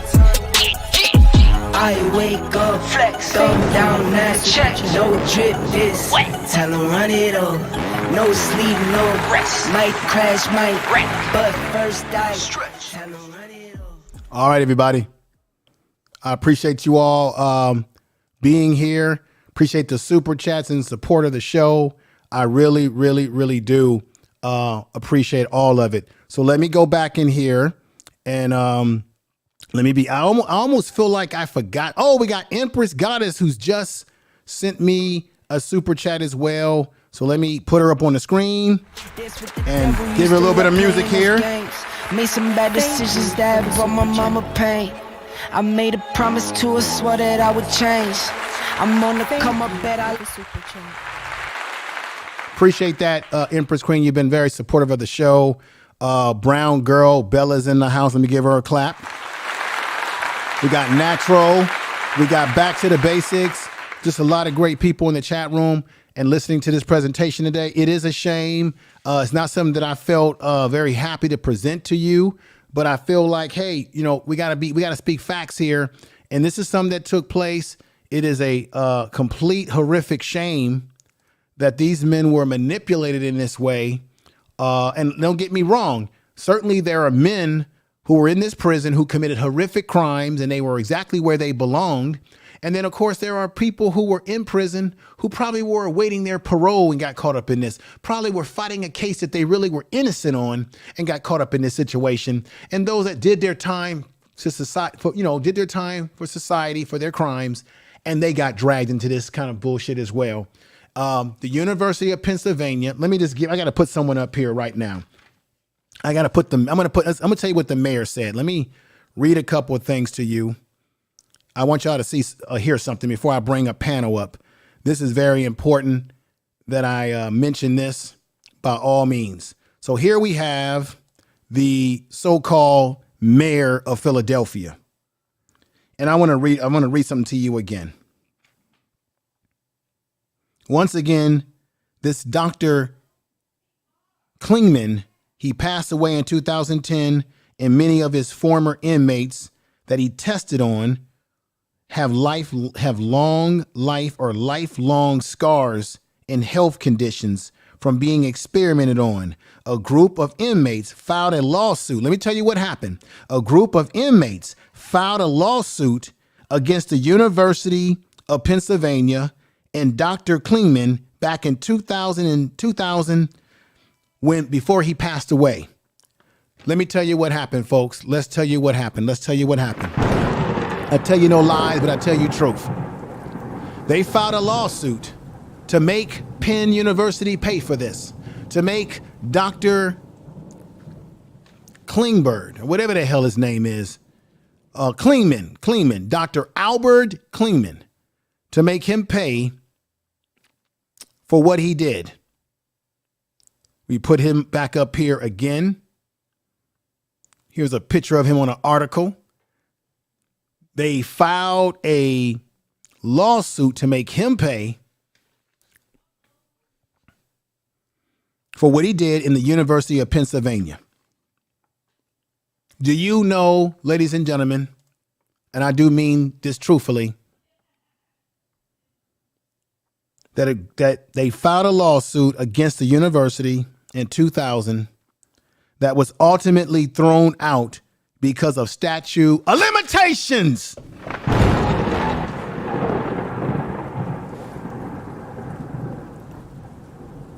So they threw the case out of these black men being experimented on with herpes, radioactive isotopes, LSD, fungi, asbestos, chemical agents such as dioxin, which is a byproduct of Agent Orange, putting soaps and bubble bath substances, lotions that they thought were safe for them that had chemicals that were dangerous for their bodies. After they did all of these things, and they honored this man in 2003, Pennsylvania, a damn courtroom in Pennsylvania, threw out their case and said that the statute of limitations had passed. That's a damn shame. Where's the justice in this country? Where's the justice? And then people wonder why black folks have the attitude that we have, why we demand reparations, why we don't want to hear the bullshit from both the Republican Klan or the Democrats. Tell the truth.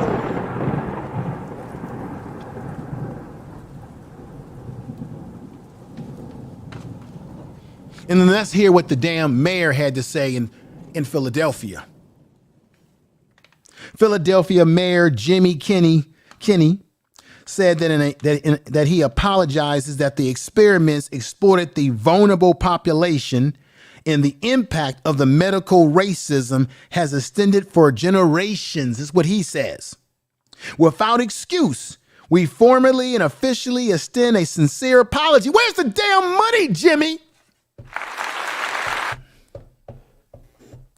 Information Tell the truth. is power. Where's the money, Jimmy? Or Jim? Kenny? Now, I know that this mayor was not the mayor when all this stuff was happening. But just like my man Rashad Ritchie said on his show, but you're the mayor now. You're tasked with this responsibility now, sir. This happened to these men in your city that you're the mayor of. He says,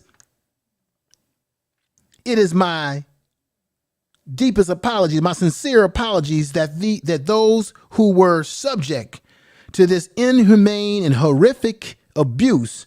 We are also sorry that it took far too long to hear these words. That's what Kenny wrote. That's the mayor of Philadelphia that you see right up there on your screen. No, man, they need checks. They need money. They need restitution, Jim. Last year, the University of Pennsylvania, ladies and gentlemen, as I read this to you, last year, this is crazy. This is just bonkers to me. I mean, it's just bonkers to me, ladies and gentlemen. Last year, the University of Pennsylvania issued a formal apology and took Dr. Kligman's name off of their honors board. Who cares? Like an annual lecture series and professorship. The university also directed research funds to put focus on dermatology issues and people of color. There they go with that trick word again. It wasn't.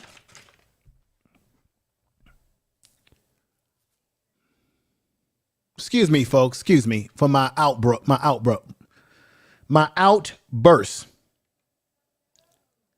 This didn't, ladies and gentlemen, let me say this very softly or very under control. This did not happen to people of color. It happened to black men. But they keep using that trick word. That's what these Democrats do. That's what politicians do. I'm going to read this again. The University of Pennsylvania issued a formal apology. The university also directed research funds to a fellowship focused on dermatology issues and people of color. I'm sorry. I'm sorry. No. I'm sorry. That ain't going to pay the water bill. That ain't going to pay the rent or the damn mortgage. You need to cut a check, Pennsylvania, University of Pennsylvania.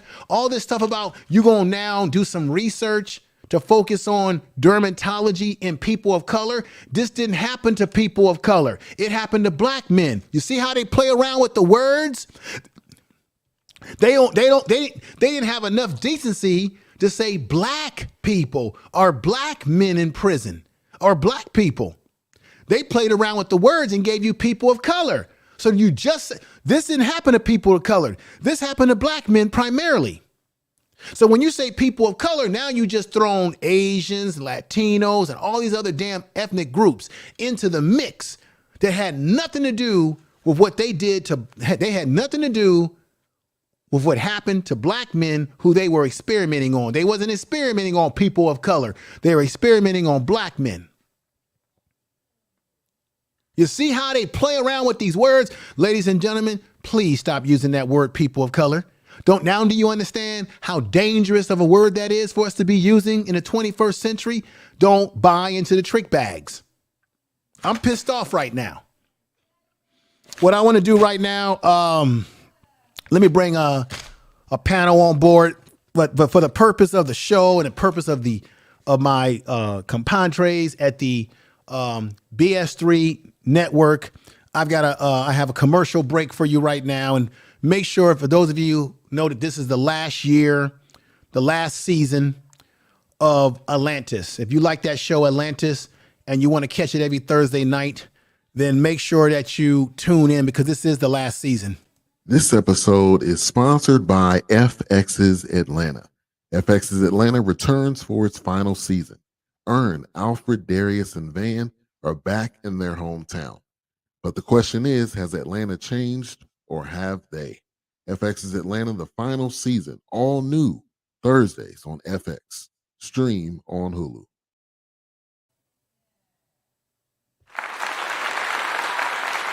Another thing, too, I want to do here is this is my brother, Yalpo. Oh, Yalpo. The book Melanin is doing really good, folks. He's getting some good rankings of this book. Get this novel. It's a sci-fi novel about melanin. So understand what's happening. It's a fictional book. It's a powerful book in a world where if you don't have melanin, you don't have pigmentation, you may not be able to survive because it's a disaster.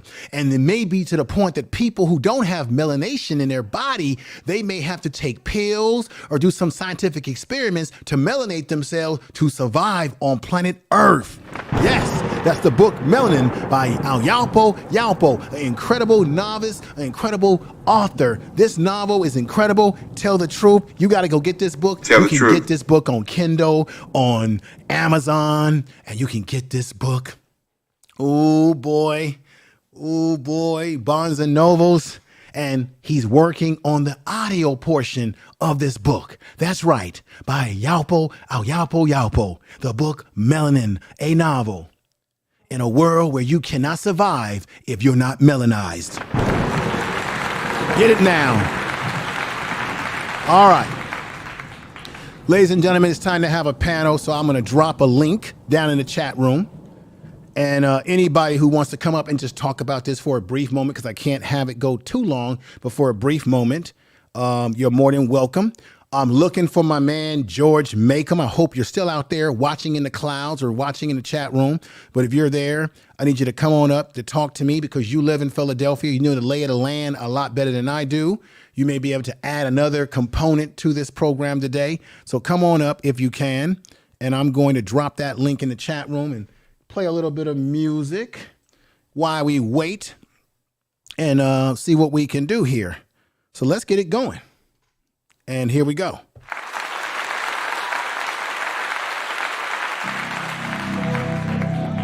That's right, everybody.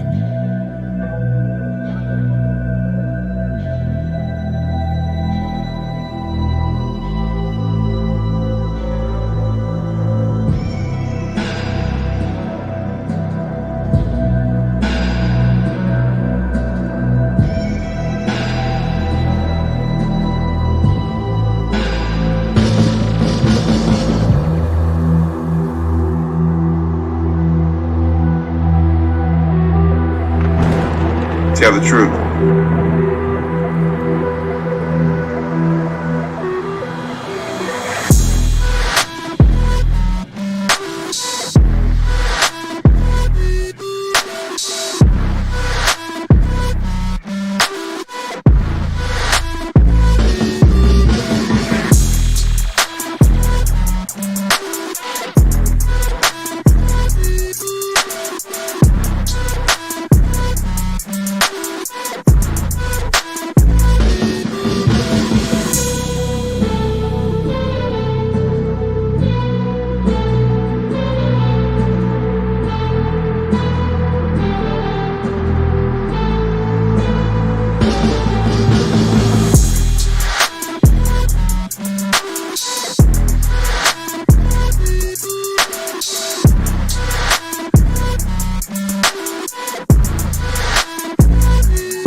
basics. We got back to the basics. We got Mr. Pirate Brain.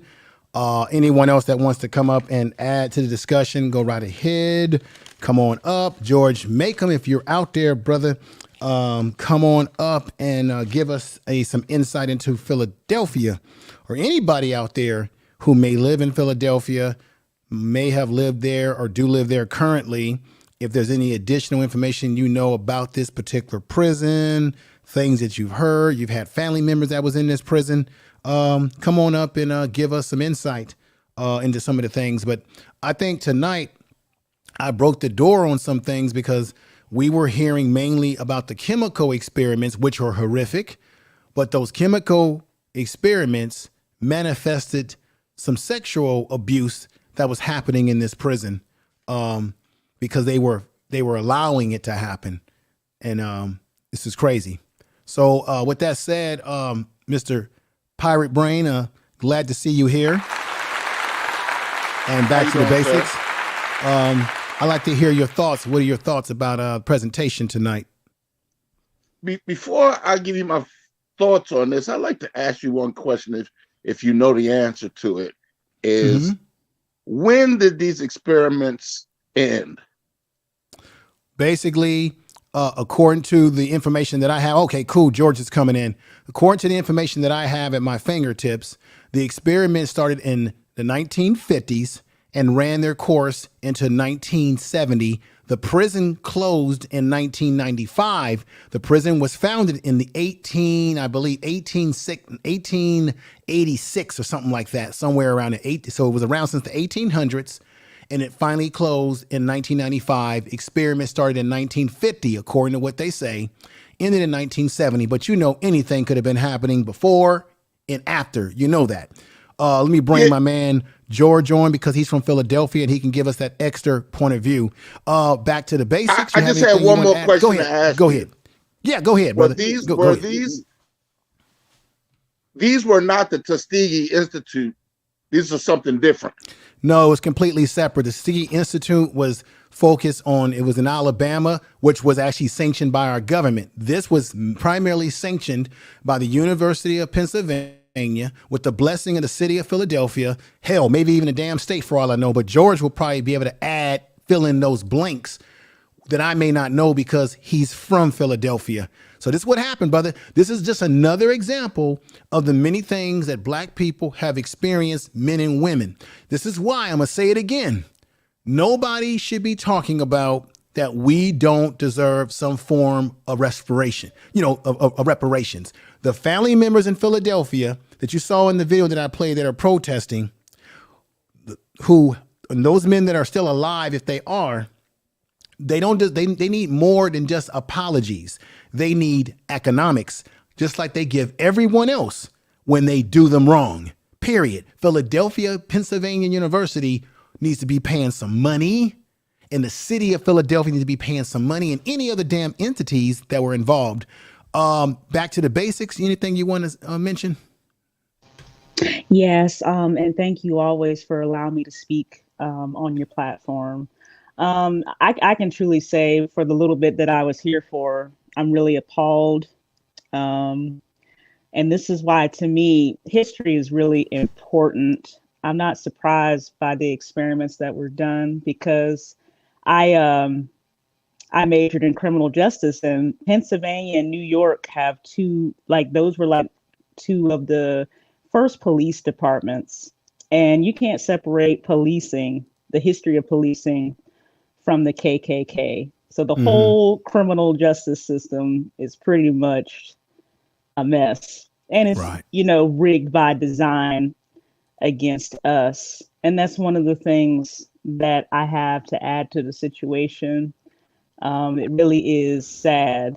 But I'm going to get down here and I'm going to let you men take the lead on this. And I'm just going to drop down and sit back. But thank you always for allowing me to speak. I appreciate you. Back to the base. Thank you for all your support and the messages, all the inspirational messages that you leave me. And I hope everything goes well with your family and all the things in your personal life as well. I appreciate that, sister. Oh, you're welcome. Thank you. And salute to the panel. Salute to you too. George, speak to me, man. You're from Philadelphia.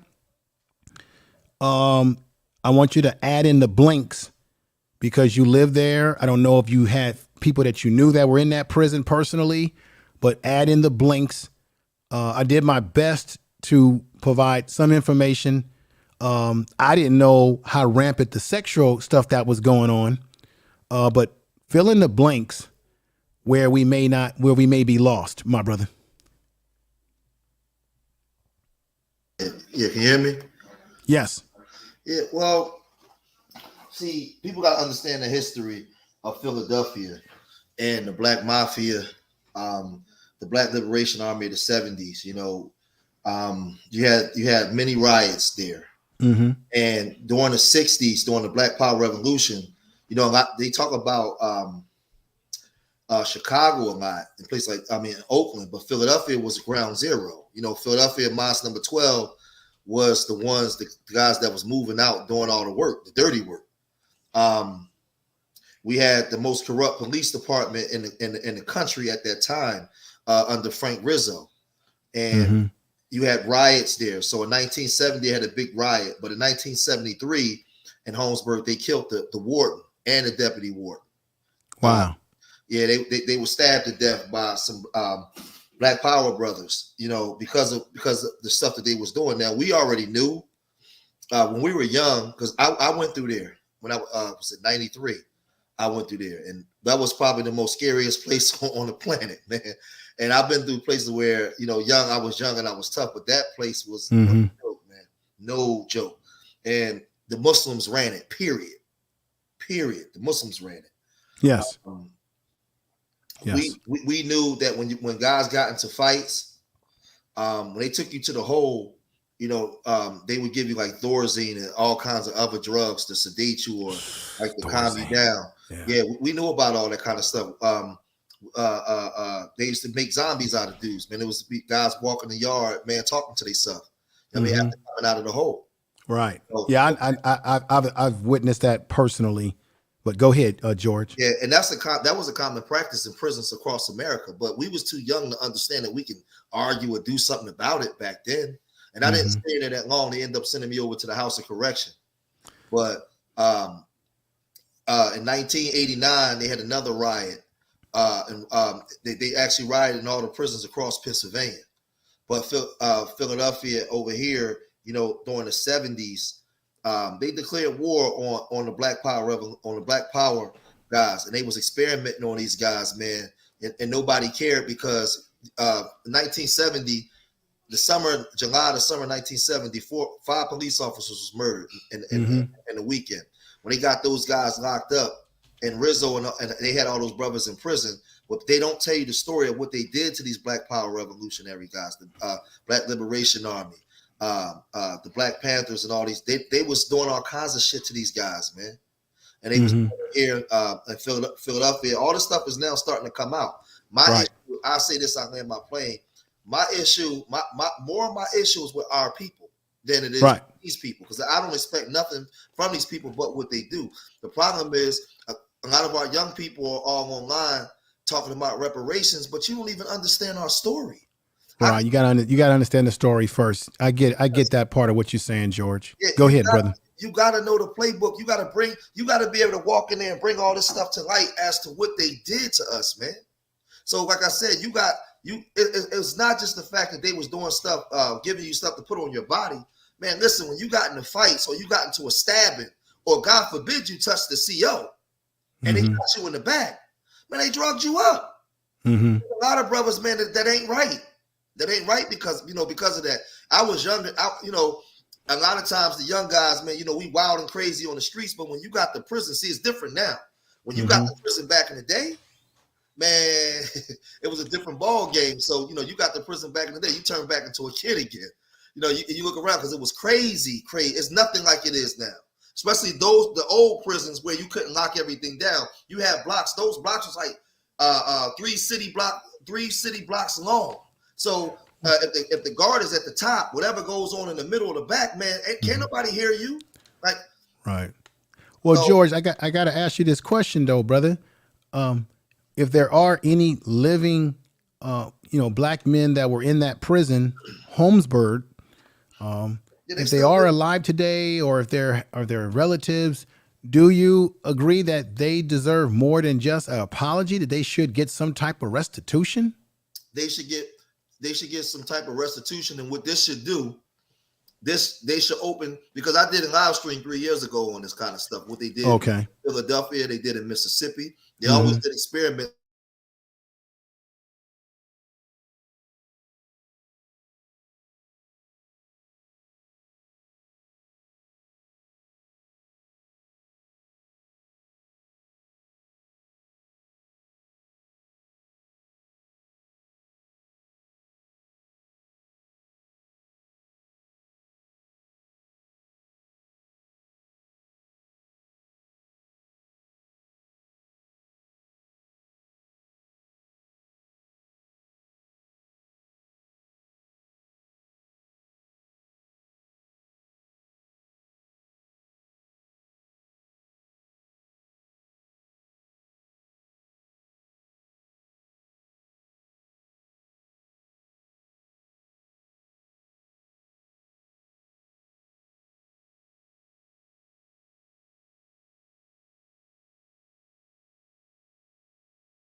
All right, everybody, I'm back on. Here comes George. Some technical, George, it's kind of funny how as soon as we're having a conversation, an important conversation, now all of a sudden, weird stuff starts happening.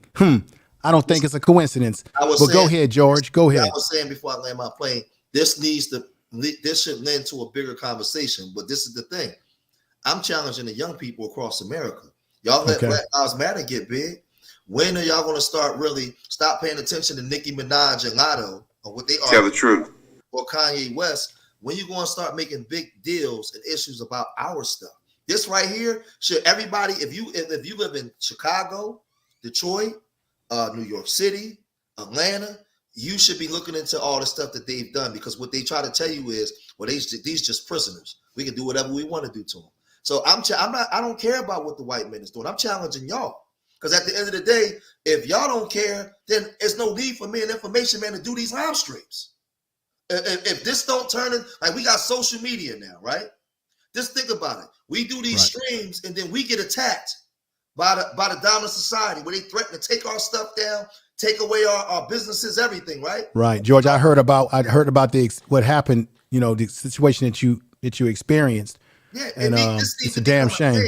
It needs to become a thing across America. The California prison systems, we already know what they've done. So we got to get it to a point where they can't just say, I'm sorry, and then we just move on. So I'm saying this, I'm done. We got social media where right now, Aaron Collins, George Macon, Information Man, we in all different parts of the country on here talking.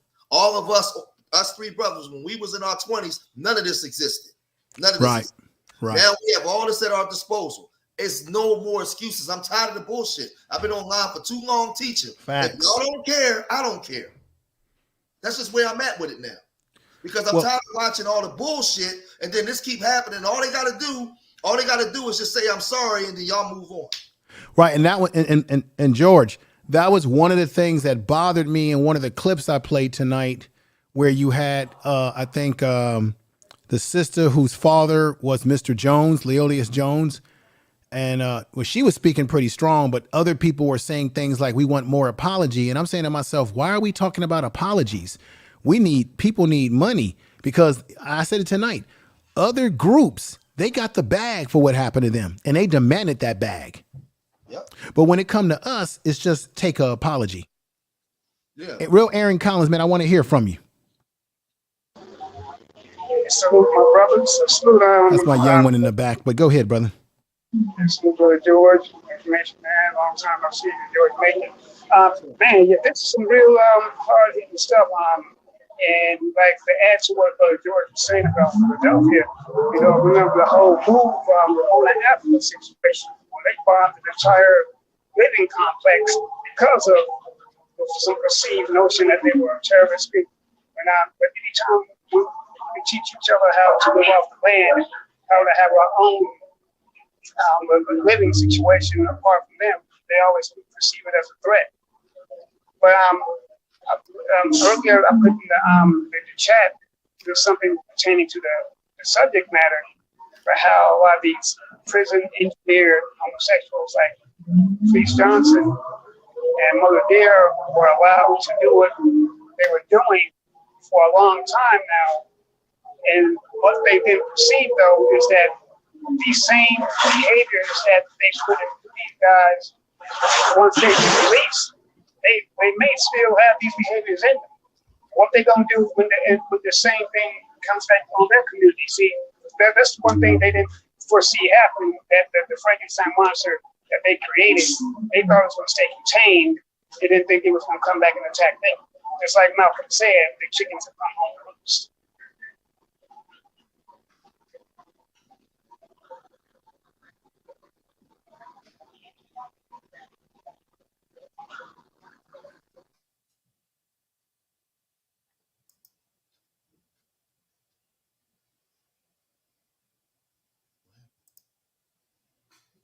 You muted, Info. Your audio's off, information, man. I'm sorry. When I first heard about this story, I was surprised by it only because I had never heard of it. It didn't surprise me because I don't know that this doesn't happen. There's probably a whole bunch more Holmesburg prisons that we don't even know where stuff like this was happening. George said himself, they've been experimenting on us for a long time. And he's right. It's about what are we going to do, though, right? What are we going to do as a people? We know that when this happens to us, he's right. They're just going to give us apologies. We can't accept that. So we can't have black people on news programs being asked questions and saying, we want an apology. No, you got to be talking about restitution, money.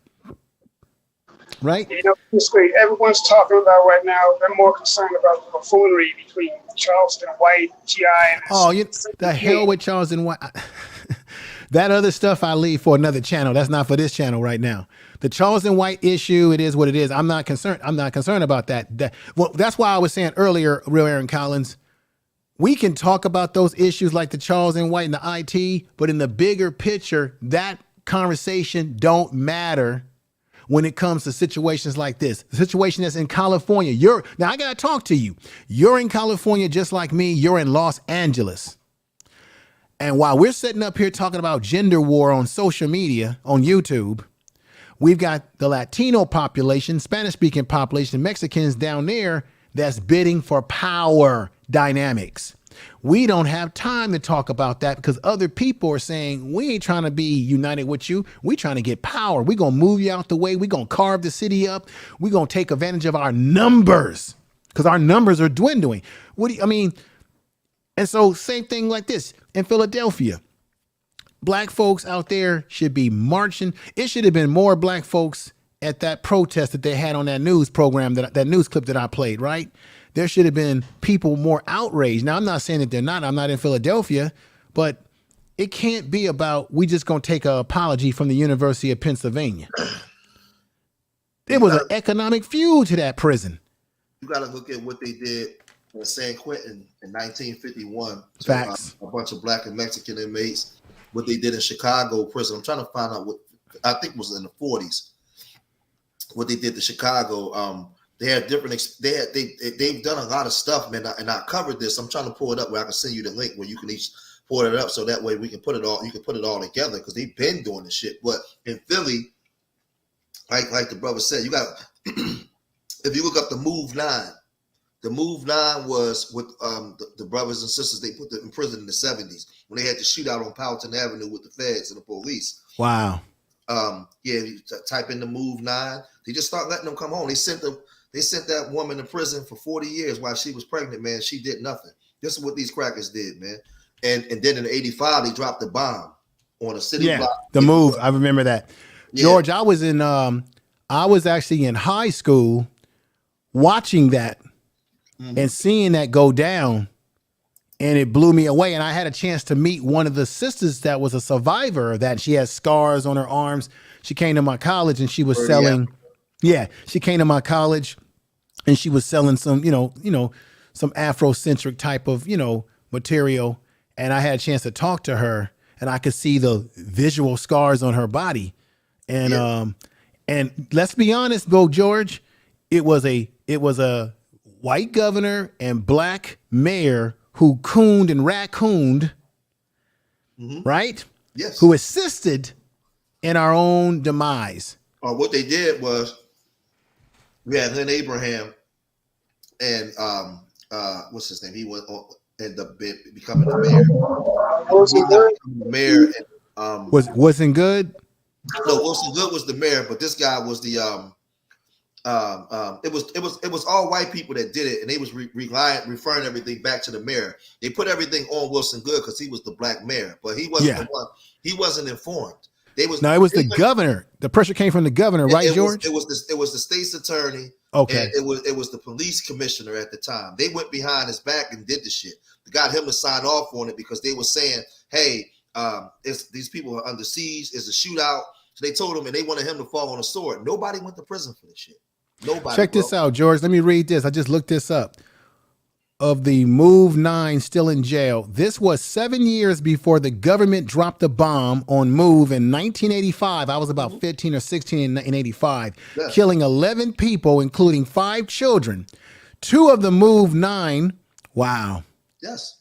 Philly, Africa, who was the leader, died in DOC custody, Department of Correction custody. Yes. There are now 5 surviving members, and I met one of them, 5 surviving members of the Move 9 who are still in prison.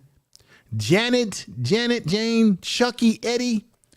God, man. But watch this info. This is why I'm the way that I am, and when I said what I said. You think I'm gonna say it just like this. You think these niggas care? Fuck no, they don't care. So me, because of the city that I come from, one of the blackest cities in America, one of the pro-black cities. I'm talking about black. Yeah, you're right about that. Around white people. We grew up around one of the most racially segregated cities in America, bro. We didn't grow up around white people. This black shit was for real out here. You're right. But we're in a generation now where these niggas don't care. So, and at my age, I'm over 45. I just, my stance is my stance. Like, I love my people, but you don't tell the truth. You don't give a fuck about my elders. So, and when we try to tell you, we get shitted on by our own people. These people been rotting in prison, bro. Rotting in prison. Man, listen, they was fighting. They believed that they was fighting to liberate black people at a time when they was doing so much stuff to our people, man. In our generation of people, all we do, we just forgot all about them. We don't care. We don't care. So that's what I'm saying. Like, I live in a city where they dropped the bomb. They didn't do this in no other cities. They did this in Philadelphia because of the climate that was going on here in the city of Philadelphia. They dropped the bomb on the city block, murdered all these innocent people. They, the Black Liberation Army, the Move, the Black Panthers, the Nation of Islam. Man, they was going to war with the police, man, out here. It was crazy. And when they got them brothers in jail, man, listen, there was a lot of stuff that they was doing, man. Well, George, let me ask you this question, and definitely chime in too, Real Aaron Collins, before we end this. George, did you know anybody either personally or knew people growing up who had either a brother or uncle or cousin that was in that Holmesburg prison where they were doing those experiments? Yes. Listen, I'm at my age, everybody that was in the streets went through Holmesburg. Holmesburg, okay. Everybody went through Holmesburg. And then you went to like the House of Correction or PIC or one of those other places. Everybody went through there. You went through quarantine. And like I said, when you went through there and you looked at them tears, that shit wasn't no fucking joke. You ain't want to come to jail. It was no joke. Guards ain't give a damn. Like I said, them inmates ran that prison, man. So as I said, the riot in 73, they killed the fucking warden. And they killed the warden, the deputy warden, the riot of 89, a couple wardens got beat up, raped. It was just, man, listen, that jail wasn't no joke, bro. Right. And let me just say this last part. What they would do, there's a lot of brothers that went in there and came home, man. Looked like they got slipped Mickeys, but they was given, I don't know the name of all them drugs because I was young and I didn't stay that long. I know they was giving Thorazine. They was giving them all different kinds of drugs. Like when you got into a fight and they said, oh, they drug you up. They drug you up. So, but we was too young to understand what they was doing, and I know that it was brothers on the front line fighting and arguing about the stuff back then. What we talking about now, but I was too young to understand that. But I seen the people all drugged up, walking the yard, talking to themselves, and all that kind of stuff. That was there, but we would laugh at that time because we didn't know. Wow. Let me shout out a few people in the chat room. I see we got Naps in the house. He was asking a question about whether this issue is going to be brought up in the, I think they're having, there's going to be some reparations rallies happening in DC. I don't really know, brother. I don't know what those agendas are in terms of that particular question that you asked, Naps, but peace to you. We got Frenchie Wee Wee, peace to you. We got my man Poppy that's in the house here as well. Thank you. Von Bryant, Golden Melanin, Empress Goddess, who gave me a super chat earlier. Nikki C, Divine Perfection. Really appreciate you, sister, making great points. Brother Tupac Shaquille Smith, thank you for coming over to the channel. Welcome to the program. If you're new here, we got All Reliable. Thank you for coming in and welcome. Good to see you. I think you must have changed your avatar. I almost thought that you were a different. This is a different person, I believe. I don't know, but good to have you over here. And on the channel, I don't know if it's the All Reliable that's a mod on my channel. I don't know if that's you or not, but I appreciate all of you in the chat room that are giving your contributions. We got my man Last Call in the house, Back to the Basics, who was just on the panel. Aaron, you have anything else you want to add, brother, as we get to conclusion? Yeah, I mean, like I was saying before, I'm glad to see that there are still some like-minded people who can still talk about these issues, and I agree. These issues go largely talked about and swept under the rug in favor for, once again, the buffoonery and train wrecks in our community. Because, I don't know, people are just more infatuated with the car crash and all the stupidity that's going on. We got these real issues, like Holmesburg Prison, and I've been to Philadelphia once before myself. George might know some of the same people I know. King Samir Shabazz. He was the leader of the New Black Panther chapter out there. But yeah, it's some work that needs to be done, especially among our people. We don't need to be talking about going our own way and saving ourselves. We need to be talking about going back into the community and doing something about these issues. And I'm not talking about no protest, no we shall overcome type stuff. I'm talking about some real strategic stuff, like some boycotts or some shutting down some stuff for real. Right on to you. George, any closing statements that you would like to make, brother? Yeah. Look up, do you guys do your research on this story, but also look up the Chicago experiment. Look up Angola prison and the experiments that they was doing down there. San Quentin, they've been doing this stuff to our people. And then just look up secret experiments conducted on Black Americans. Just type that in. Type it in. And remember the book, George, are you familiar with this book? It's called let me put this on my screen. You all can see that right now. Yeah, of course. It's called The Medical Apartheid, The Dark History of Medical Experimentation on Black Americans from colonial times to the present. Yes, and I'll just say this, remember, they haven't been just experimenting on our bodies, they experimented on our minds. They're still doing it now. This is why we run around here calling ourselves niggas and kill. Philadelphia got 442 homicides. Right. Because, and it's October, because they've been experimenting on our minds. So what I'm saying is we got to get to a point where we actually care, man. We got to care. And I'm not talking about the kids out in the street killing each other. I'm talking about all you Negroes that claim that you want better for your people. Because last I checked, it's more of us in the Black America that want to do better than the ones that's actually committing crime. But from the way I see it, the ones that commit the crime and the ones that want to be real niggas and bad bitches is the loudest in the room. If it's more of us, why are we not louder than them? That's the question. I'm stuck. That's true. Why are we not louder than them? So that's right. I had. Go ahead, Aaron. A lot of them have been pacified and scared to be in silent too. Well, I want to say this. When I did the show about the situation that was happening in LA with the 3 city council members, one of the things that I noticed, Aaron, and everybody listening, is that once again, they were buying for power and they were concerned about using the numbers of their people that were going to support them to dominate the council, but to carve up the city so that they would have the advantage. And what I noticed is that woman, Martinez, she was the president of the council, and you saw 2 Spanish-speaking men who were sitting beside her, working with her, and they were all saying, "Don't worry, we got your back." And I said to myself, we got black men get on social media and argue about how we don't want our black women to be elevated in any position and how we want to argue about our black women this and black women that. Here you had 2 Latino or 2 Mexican men that weren't talking like that. They were putting their woman and saying, we're going to put you in that position of power. You know why? Because they know they're going to benefit too.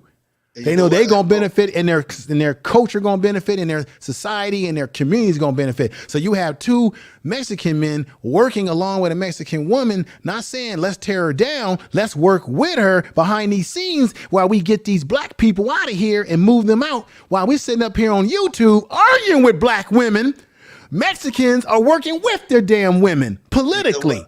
You know what? God damn. You know what? What I Tell say, the truth. What I say about that too. A lot of people, I'm gonna say something controversial. I'm not even mad at them for saying it. I'm gonna tell you why. Okay. I know that we live on a planet full of killers, and everybody's vying for position and looking to eat something if they can. If you strong, and if you ain't strong enough to defend what you got and other people want it, they come in to take it. They come in to take it. In America, they come here together as groups and they stick together. So why would I expect them not to say it? They're supposed to. Everybody's been calling us niggas and everything else. You know what? You know what the funny part is? We got the audacity as black people to be shocked. Like, how are we shocked? Listen, everybody in this country. Well, yeah, I wasn't shocked by it, but I was shocked by it, but then I was shocked only because I was saying when I heard the video and I played the video clips. To me, it was like reinforcing what I already knew was true, but now we actually have physical evidence to prove it out. That's why I got kind of shocked about it, because it was like, wow, we got the evidence, and this is how these. And what I'm finding out, George, living in California, and Aaron, is that these people have been doing this a lot longer than we know. They just got caught this time. But this info, they been. I want to add to the fact that even if they did have something against her, they know how to keep it under wraps. They know how to keep basically family business at home. Right. They don't put it in public. And that's too many times what we do with the advent of social media. See, just remember in the 90s, I remember the 90s, we would get on national TV. What would we get on active food? Jerry Springer. Tell the truth. Get up there, active food. Now that we got YouTube, you still got the same Negroes doing it, but they're doing it in a virtual way. They're still acting a fool. Well, that's why we got these mass affairs and divested movements and stuff right now, because no one knows how to keep the family business at home. Right. Yeah. Latinos have always got stuff together out here, so I'm not mad at it either. Right. YouTube becomes one big Jerry Springer show for people that traffic in that type of content. But George is correct. And I said this on my show. I said, they're doing exactly what we should be doing, right? They're doing. The only problem is that, you got the racial remarks and all of that, and we don't like that. But they're doing what we should be doing, which is they're buying for power amongst themselves politically. And I'm going to say it again. Black people in this country, we should be focusing our attention on power dynamics in the same way that other groups are doing it when they're coming over here, however they get here. They're doing it, and we're sitting back arguing and debating about low-hanging fruit things that don't really matter in the long run. George, take us out of here, man. Add any other thing you want to say, and Aaron, because I'm going to end the program. I just want to say, like you said, we gotta seek power. I don't care nothing about them calling me a nigga. I don't care nothing about them caring about their people first, because we're supposed to care about us. What more could these groups in America say to us that ain't already been said? What more can they do to us that ain't already been done? That's the part, like, what more can be said or done? I'm not dealing with this from an emotional position. I'm dealing with this from a cerebral position and thinking about power. Thinking about power. We got to go Right. get power. See, the thing is, that lady will resign, and then 2 years later, she'll pop up somewhere else in another state with a job around her own people. Because her people are going to take care of her. This is the thing. We got black men not working with sisters. We got sisters don't want to work with black men. We done got so-called the illusion of freedom that we believe we don't even need each other no more. Every other group ain't operating like that. The black woman don't need the black man. The black man don't want the black woman. And everybody, guess what though, Info? We do it in front of everybody in America. And all the other groups is looking at us like, yeah, keep on doing it. We're going to live the American dream off these niggas. But the deep contrast, again, I'm going to say it again, is why we're setting up here on the platforms, dividing ourselves between black men and black women. Mm-hmm. The Latinos that you saw that's in power in Los Angeles ain't dividing each other. They're sitting together at a table talking about how they gonna divide our ass out of the equation and how they keep themselves in the equation. As you heard them say constantly, don't worry, we got your back. Black people, there's 25 of them, 100 of us. We got the votes, we can wipe them out. That's how they talking. Yeah. That's what Info. I went down actually background. I was listening to this interview a long time ago. It's a Mexican rapper out here.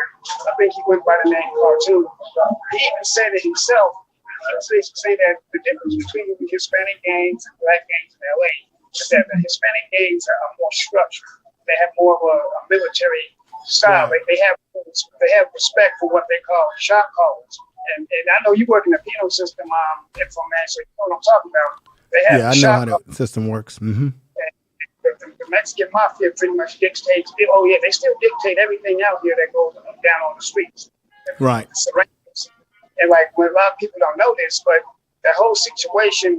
When I'm going back to this whole what I'm saying. It's the situation that goes back to when, say, Ice Cube and Cypress Hill were beefing with each other. The Mexican mafia was even said they even get involved in that. Do you realize that if something went down in the streets of LA on a racial level, black people would lose horribly? Because not only do Latinos on the street level have things that ruin, but they can give regular Latinos from the streets, regular business people, regular homebodies, they will fall in line too, just as well. Hey, Aaron, do you remember that story when Ice Cube and Cypress Hill was going at it, right? You know, there was a black dude that sucker punched Ice Cube, that knocked Ice Cube out. It was a black dude that was part of a group that sided with the messages against Ice Cube. Yeah, it was a fucking black. I do remember that too. That was a rapper named Solo. And get this. George and Implement. Solo was actually cool. One time he used to be cool with Ice Cube, but him and another rapper named Cam, they fell out with Cube over a business dispute because Cube did some shady stuff with them. So yes, him and Ice Cube met in the traffic light. He knocked Cube out, took his chain, then took it to Be Real, and they were actually parading the chain around. So that's our people. But what I'm saying is that's the state of our people, and all the other groups know this, and that's why they can get away with doing what they do. And they prey on that. They prey on that weakness that we have. And our problem is we don't know how to be on code and unify with our numbers. They unify with their numbers. And one of the things that I have to be honest, though, one of the things that do unify them is their language and culture, because they all are Spanish speaking. Mm-hmm. And even if they're not, even if they're not fluent in it, they can still speak some of the language, and they have a country of origins that they can look to as well. And black people, we're kind of, it's a trip. We've been here probably the longest, but we're the most isolated in a place that we've been here before a lot of these people got here, right? And we paved the way for a lot of folks through civil rights, but we're the most isolated in a lot of ways because we live in a country that does not stand up and make our play. They don't, right? Other groups come here and they've got a nation behind them. They got another country that they could run to that will back their play. black people in America, there's nobody that can back our play, not even the continent of Africa, because in all those different countries in the continent, they've got a lot of turmoil going over there in some of those countries. So they can't even back our play. So we're really isolated as a people, which you would think would force us to come together and realize that immigration is here. It ain't going to stop. It's going to keep increasing. We do stand the most to lose in it if we don't get our shit together. Black folks are being gentrified out of California, and just because you live in the East Coast or the East, North, or South, don't believe me, it's coming for you too. It's coming for you very soon. It's coming. Something else you should also right now too, working in the penal system, I'm in from that. But one thing that, like, say you get 2 Latino gang members who are actually from rival gangs, because believe it or not, there is brown on brown. But one thing that they do, they have something in the prison that the Mexican Mafia came up with something called the X-Files. You may get 2 Mexicans who don't like each other from rival sets, right? But once they come to prison, they actually make them put aside all those rivalries and make them get down. They basically give them all the them say, y'all gonna either come. What happens? This, yeah. This is how it works, brother. This is how it works. I have inside information. Basically, the bottom line, how it works, Aaron, is that you have the Norteños and the Sureños. Sureños represent Southern California. Norteños represent Northern California. They both don't like each other due to something that happened in the prison system over some boot or something that happened a long time ago where somebody disrespected somebody. Yeah, it's all about respect in the prison environment. If you disrespect someone, what have you. So what happened is they have a common enemy. That common enemy is that the white supremacist groups, such as the Aryan Brotherhood, don't like the blacks don't like them. So the Northerners, it's like my friend of my enemy is my friend, right? So the Northerners will align themselves with the black gangs, like the Guerrilla Family, the Crips and Bloods that go under their leadership, only because of the drug trade in the prison. They're both trying to control the drug trade. So the Nathaniels will work with blacks only to fight against the Sureños because they don't like them over the drugs, right? And the Aryan Brotherhood will align themselves with the Sureños to fight against the blacks because they don't like the blacks. But everybody don't like each other, but they're all fighting over a substance called drugs, because there's money to be made in that, or there's some sort of, they don't have currency in prison, so they use other things to will power in the prison environment, right?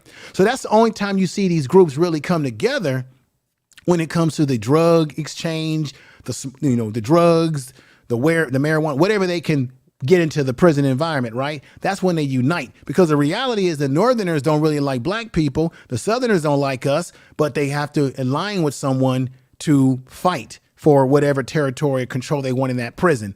Then in California, as you know, Aaron, you have the Fresno Bulldogs. Nobody likes the Fresno Bulldogs. The Nathaniels don't like them. The Sureños don't like them. And the Mexican Mafia. You know why? Because they don't adhere to the structural system of the Mexican Mafia. So even though the Northerners and Southerners don't like each other, guess who they listen to?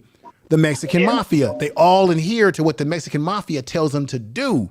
But the Fresno Bulldogs are not respected because they don't fall under any of those structured groups. They don't like them. They don't mess with them. They rock with black dudes, right? Right. Right. The Fresno Bulldogs just don't adhere to the rules that the Mexican Mafia puts down. So what happens is when a bulldog comes on a yard and he's got those tattoos, then the Sureños and the Northerners are going to say, you guys better get him off the yard because we're both going to snap. We're going to both snap on this guy. We don't want him on our yard flashing his tattoos and his imagery, right? They don't like that. Well, it's that's what on the East Coast with the Latin Kings. A lot of the Puerto Ricans run into problems, especially here in Philly, because like the Puerto Ricans run with the blacks, like hand in hand. In New York, a lot of times you got some that's cool with the blacks, but they fight with the Crips and the Bloods and the Latin Kings. But down here, Puerto Ricans and black people is walking together. Right. And a lot of trouble, yeah. And it's out of necessity, of survival, and all that sort of stuff. What it is because Philadelphia was one of the most integrated, segregated cities in America. Philly, right. Detroit. What happened was in the black areas, the Puerto Ricans grew up with the black people. The white people didn't let them in their communities. They were spics. You was down there with the niggas. So we grew up. So we always looked at Puerto Ricans as our first cousins. Right. They always lived with you. See that point there. Puerto Ricans do have African ancestry. But even here in LA, you got the Maravilla gangs, which is out east LA. The Maravilla, they didn't follow the line of the Mexican mafia either. So no, so there's outliers. Remember the way the prison system works. You have the disruptive groups that you have on the streets. Those are the ones those are the street gangs that sell the drugs and cause the chaos. Those street gangs, when they come into prison, no matter what set they come from, if you're Mexican, Northern or Southern California, you adhere to the Mexican mafia, into that, which is basically the family. They have the word for family, or they call it the black hand, which is very dangerous. That's part of the Mexican mafia. If you see a guy that's got that black hand tattoo on his body, I see these kind of guys. That means that they're part of the Mexican mafia. They're very dangerous individuals. So when these young kids come in, they have to adhere to the rules that these guys, because there's a difference, folks. There's street gangs and then there's prison gangs. They're not the same. The prison gangs control the prison, and the street gang members come in and have to adhere to the prison gang. It's called politics. They must adhere to the prison politics. But gentlemen, I would love to continue these conversations, but I got to end the program. Yeah, I appreciate you all being up here. My Eagles playing, so I definitely got to get on right now. So right. My Niners got their butt kicked. They didn't play a good game today. Yeah, I hope we beat the Cowgirls. Yeah, I hope y'all do, because I can't stand the Cowboys. Hey, but Aaron, you take care, brother. It looks like you're out there in L.A. Out and about right now, so take care of yourself. We'll be talking soon. George, we'll be talking soon. But George, let me tell you this: there's a brother that I know. And you know who I'm talking about. That's Yalpo. He's the one that I've been promoting his book. I interviewed him on my channel. What he wants to do is that he wants to donate proceeds from his book to your organization. I had told him personally, you should connect with Brother George. So he's going to set it up where he's going to send proceeds from the sales of his books to your organization, particularly his new book that he has out called The Melanin. So I'll be in contact with you so that he can, he's going to figure out a way to make sure proceeds go straight to the Urban Nerds worldwide. That's what's up. So that's what's up, brother. So I've been talking to him behind the scenes about that. So brothers, y'all take care. I got to get on out of here. Right, please, appreciate you both, man. Everybody take care. So everybody, you heard a fantastic conversation. George Makem, he's the real deal, ladies and gentlemen. Make sure you check out George Makem Experience, his YouTube channel. But make sure, most importantly than his YouTube channel, that you check out and donate and give support to the Urban Nerds worldwide. He has a website. You actually get a real tax off write-off. So if you go in there and buy any of the Urban Nerds worldwide merch, he's got beautiful merch, t-shirts, hoodies, you name it, he's got it. Beautiful, beautiful materials. Do yourself a great favor and go over there. You can give him $5, $4, $20, whatever you want. Purchase one of his goods, and you're going to get a tax write-off if you choose to do so. And you're benefiting an organization where he's working with youth in the Philadelphia area, introducing them to science, STEM, getting those kids out to see incredible museums. He's teaching them history. They're doing big things, and George wants to eventually expand what he's doing. He's doing big things. On his website, he's very transparent. You can see exactly what he's doing with kids. When on his YouTube channel, he shows you, and they have a Urban Nerds Worldwide YouTube channel where you can also see exactly what they're doing as well. So please support George Makem. That's my brother. And Brother Yalpo, get out there and support his book, Melanin. You can get it on Amazon, Kindle, I believe, Barnes and Noble, and he's working on the audio book to it. Make sure you buy his book, because when you buy his book, proceeds are will be going very soon to George Makem. We'll be working on that behind the scenes. I appreciate you all out there for watching, whether it be my man Naps, are you going live tonight? So I can tell people to go check you out. Brother Naps, Napz, that's my brother in the chat room there. Make sure you check out. We know him. Most of us know him by Nappy Yankee, but he's changed his name to Naps. Make sure y'all check him out too. He's got a great channel. We got Alan Christian, Dever Guns, Von Bryant. I know my man Von Bryant's probably getting ready to go over to Sahel Speaks Network's channel, because he's a mod over there, or maybe Black Man Unfiltered. I don't know. He'll be over there. Back to the Basics, or Reliable. come back, try to get that other avatar you had that you're modded up on. See if you can activate that.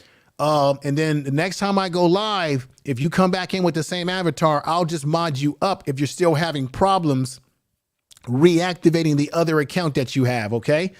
Last call, thank you for coming over and being a part of this experience today. Everybody out there, do me the biggest favor, share the video, share this video in all of your social media. It definitely helps the channel grow, and I'm going to keep doing what I'm doing. Leave me a comment on this video. Give your expression about what you thought about this video. For those of you that are out there in Facebook watching, Twitter watching, and those of you out there that are watching on Roku TV, clap to you. All right. With that said, I got to get out of here. I appreciate you all, and let's do it now, everybody. Peace.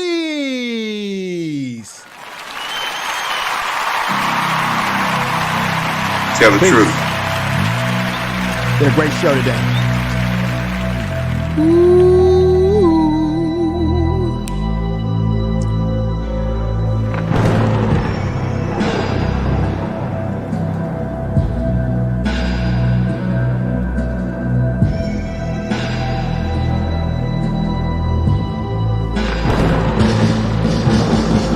You are listening to Information Man. Please make sure to subscribe to his channel.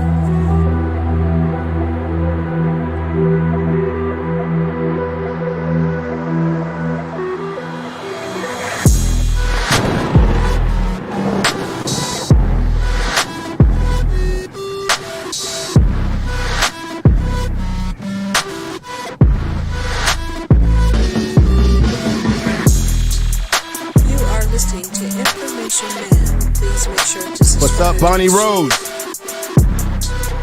Sharon, let me just say this right quick. A few other people that I missed saying. What's going on, Bonnie Rose, Sharon, Carolyn, 2-star, my sister. I've checked you out in the chat room. Thank you for coming over and being a part of this program. You are more than welcome here anytime. Alan Christian, thank you. Anybody that's listening in the clouds, don't be shy. Subscribe to the channel, hit the bell notification, because we continue to bring you content over here that I think is relevant. And I thank you all again. Peace.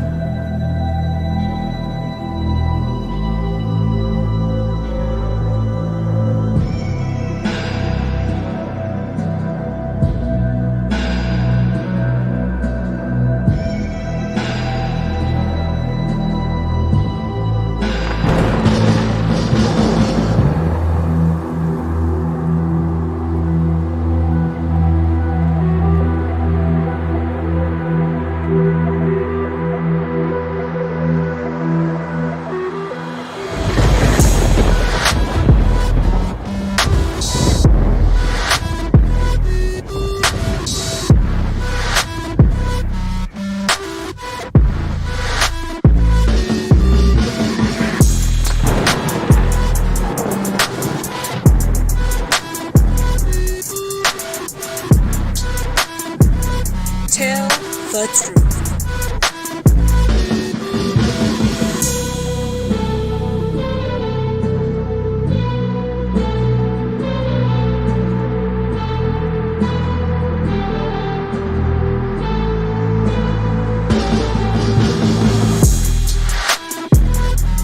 Information is power.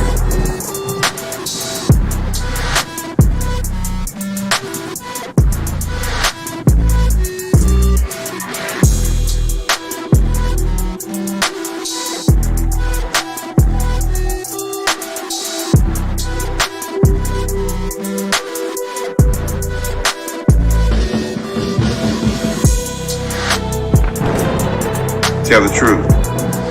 You are listening to Information Man. Please make sure to subscribe to his channel.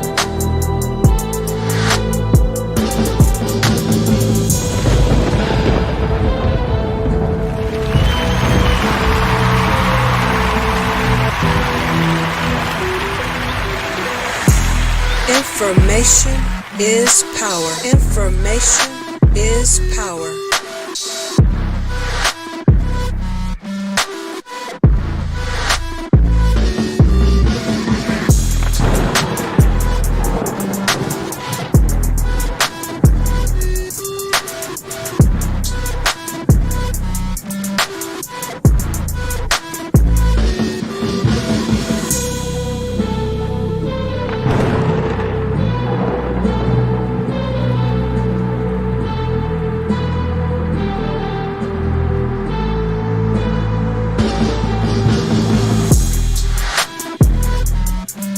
Information is Tell the power. truth.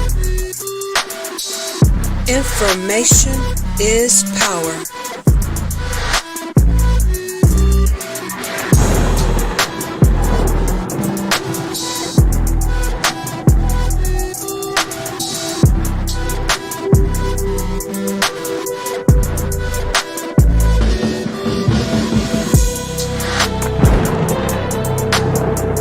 Information is power.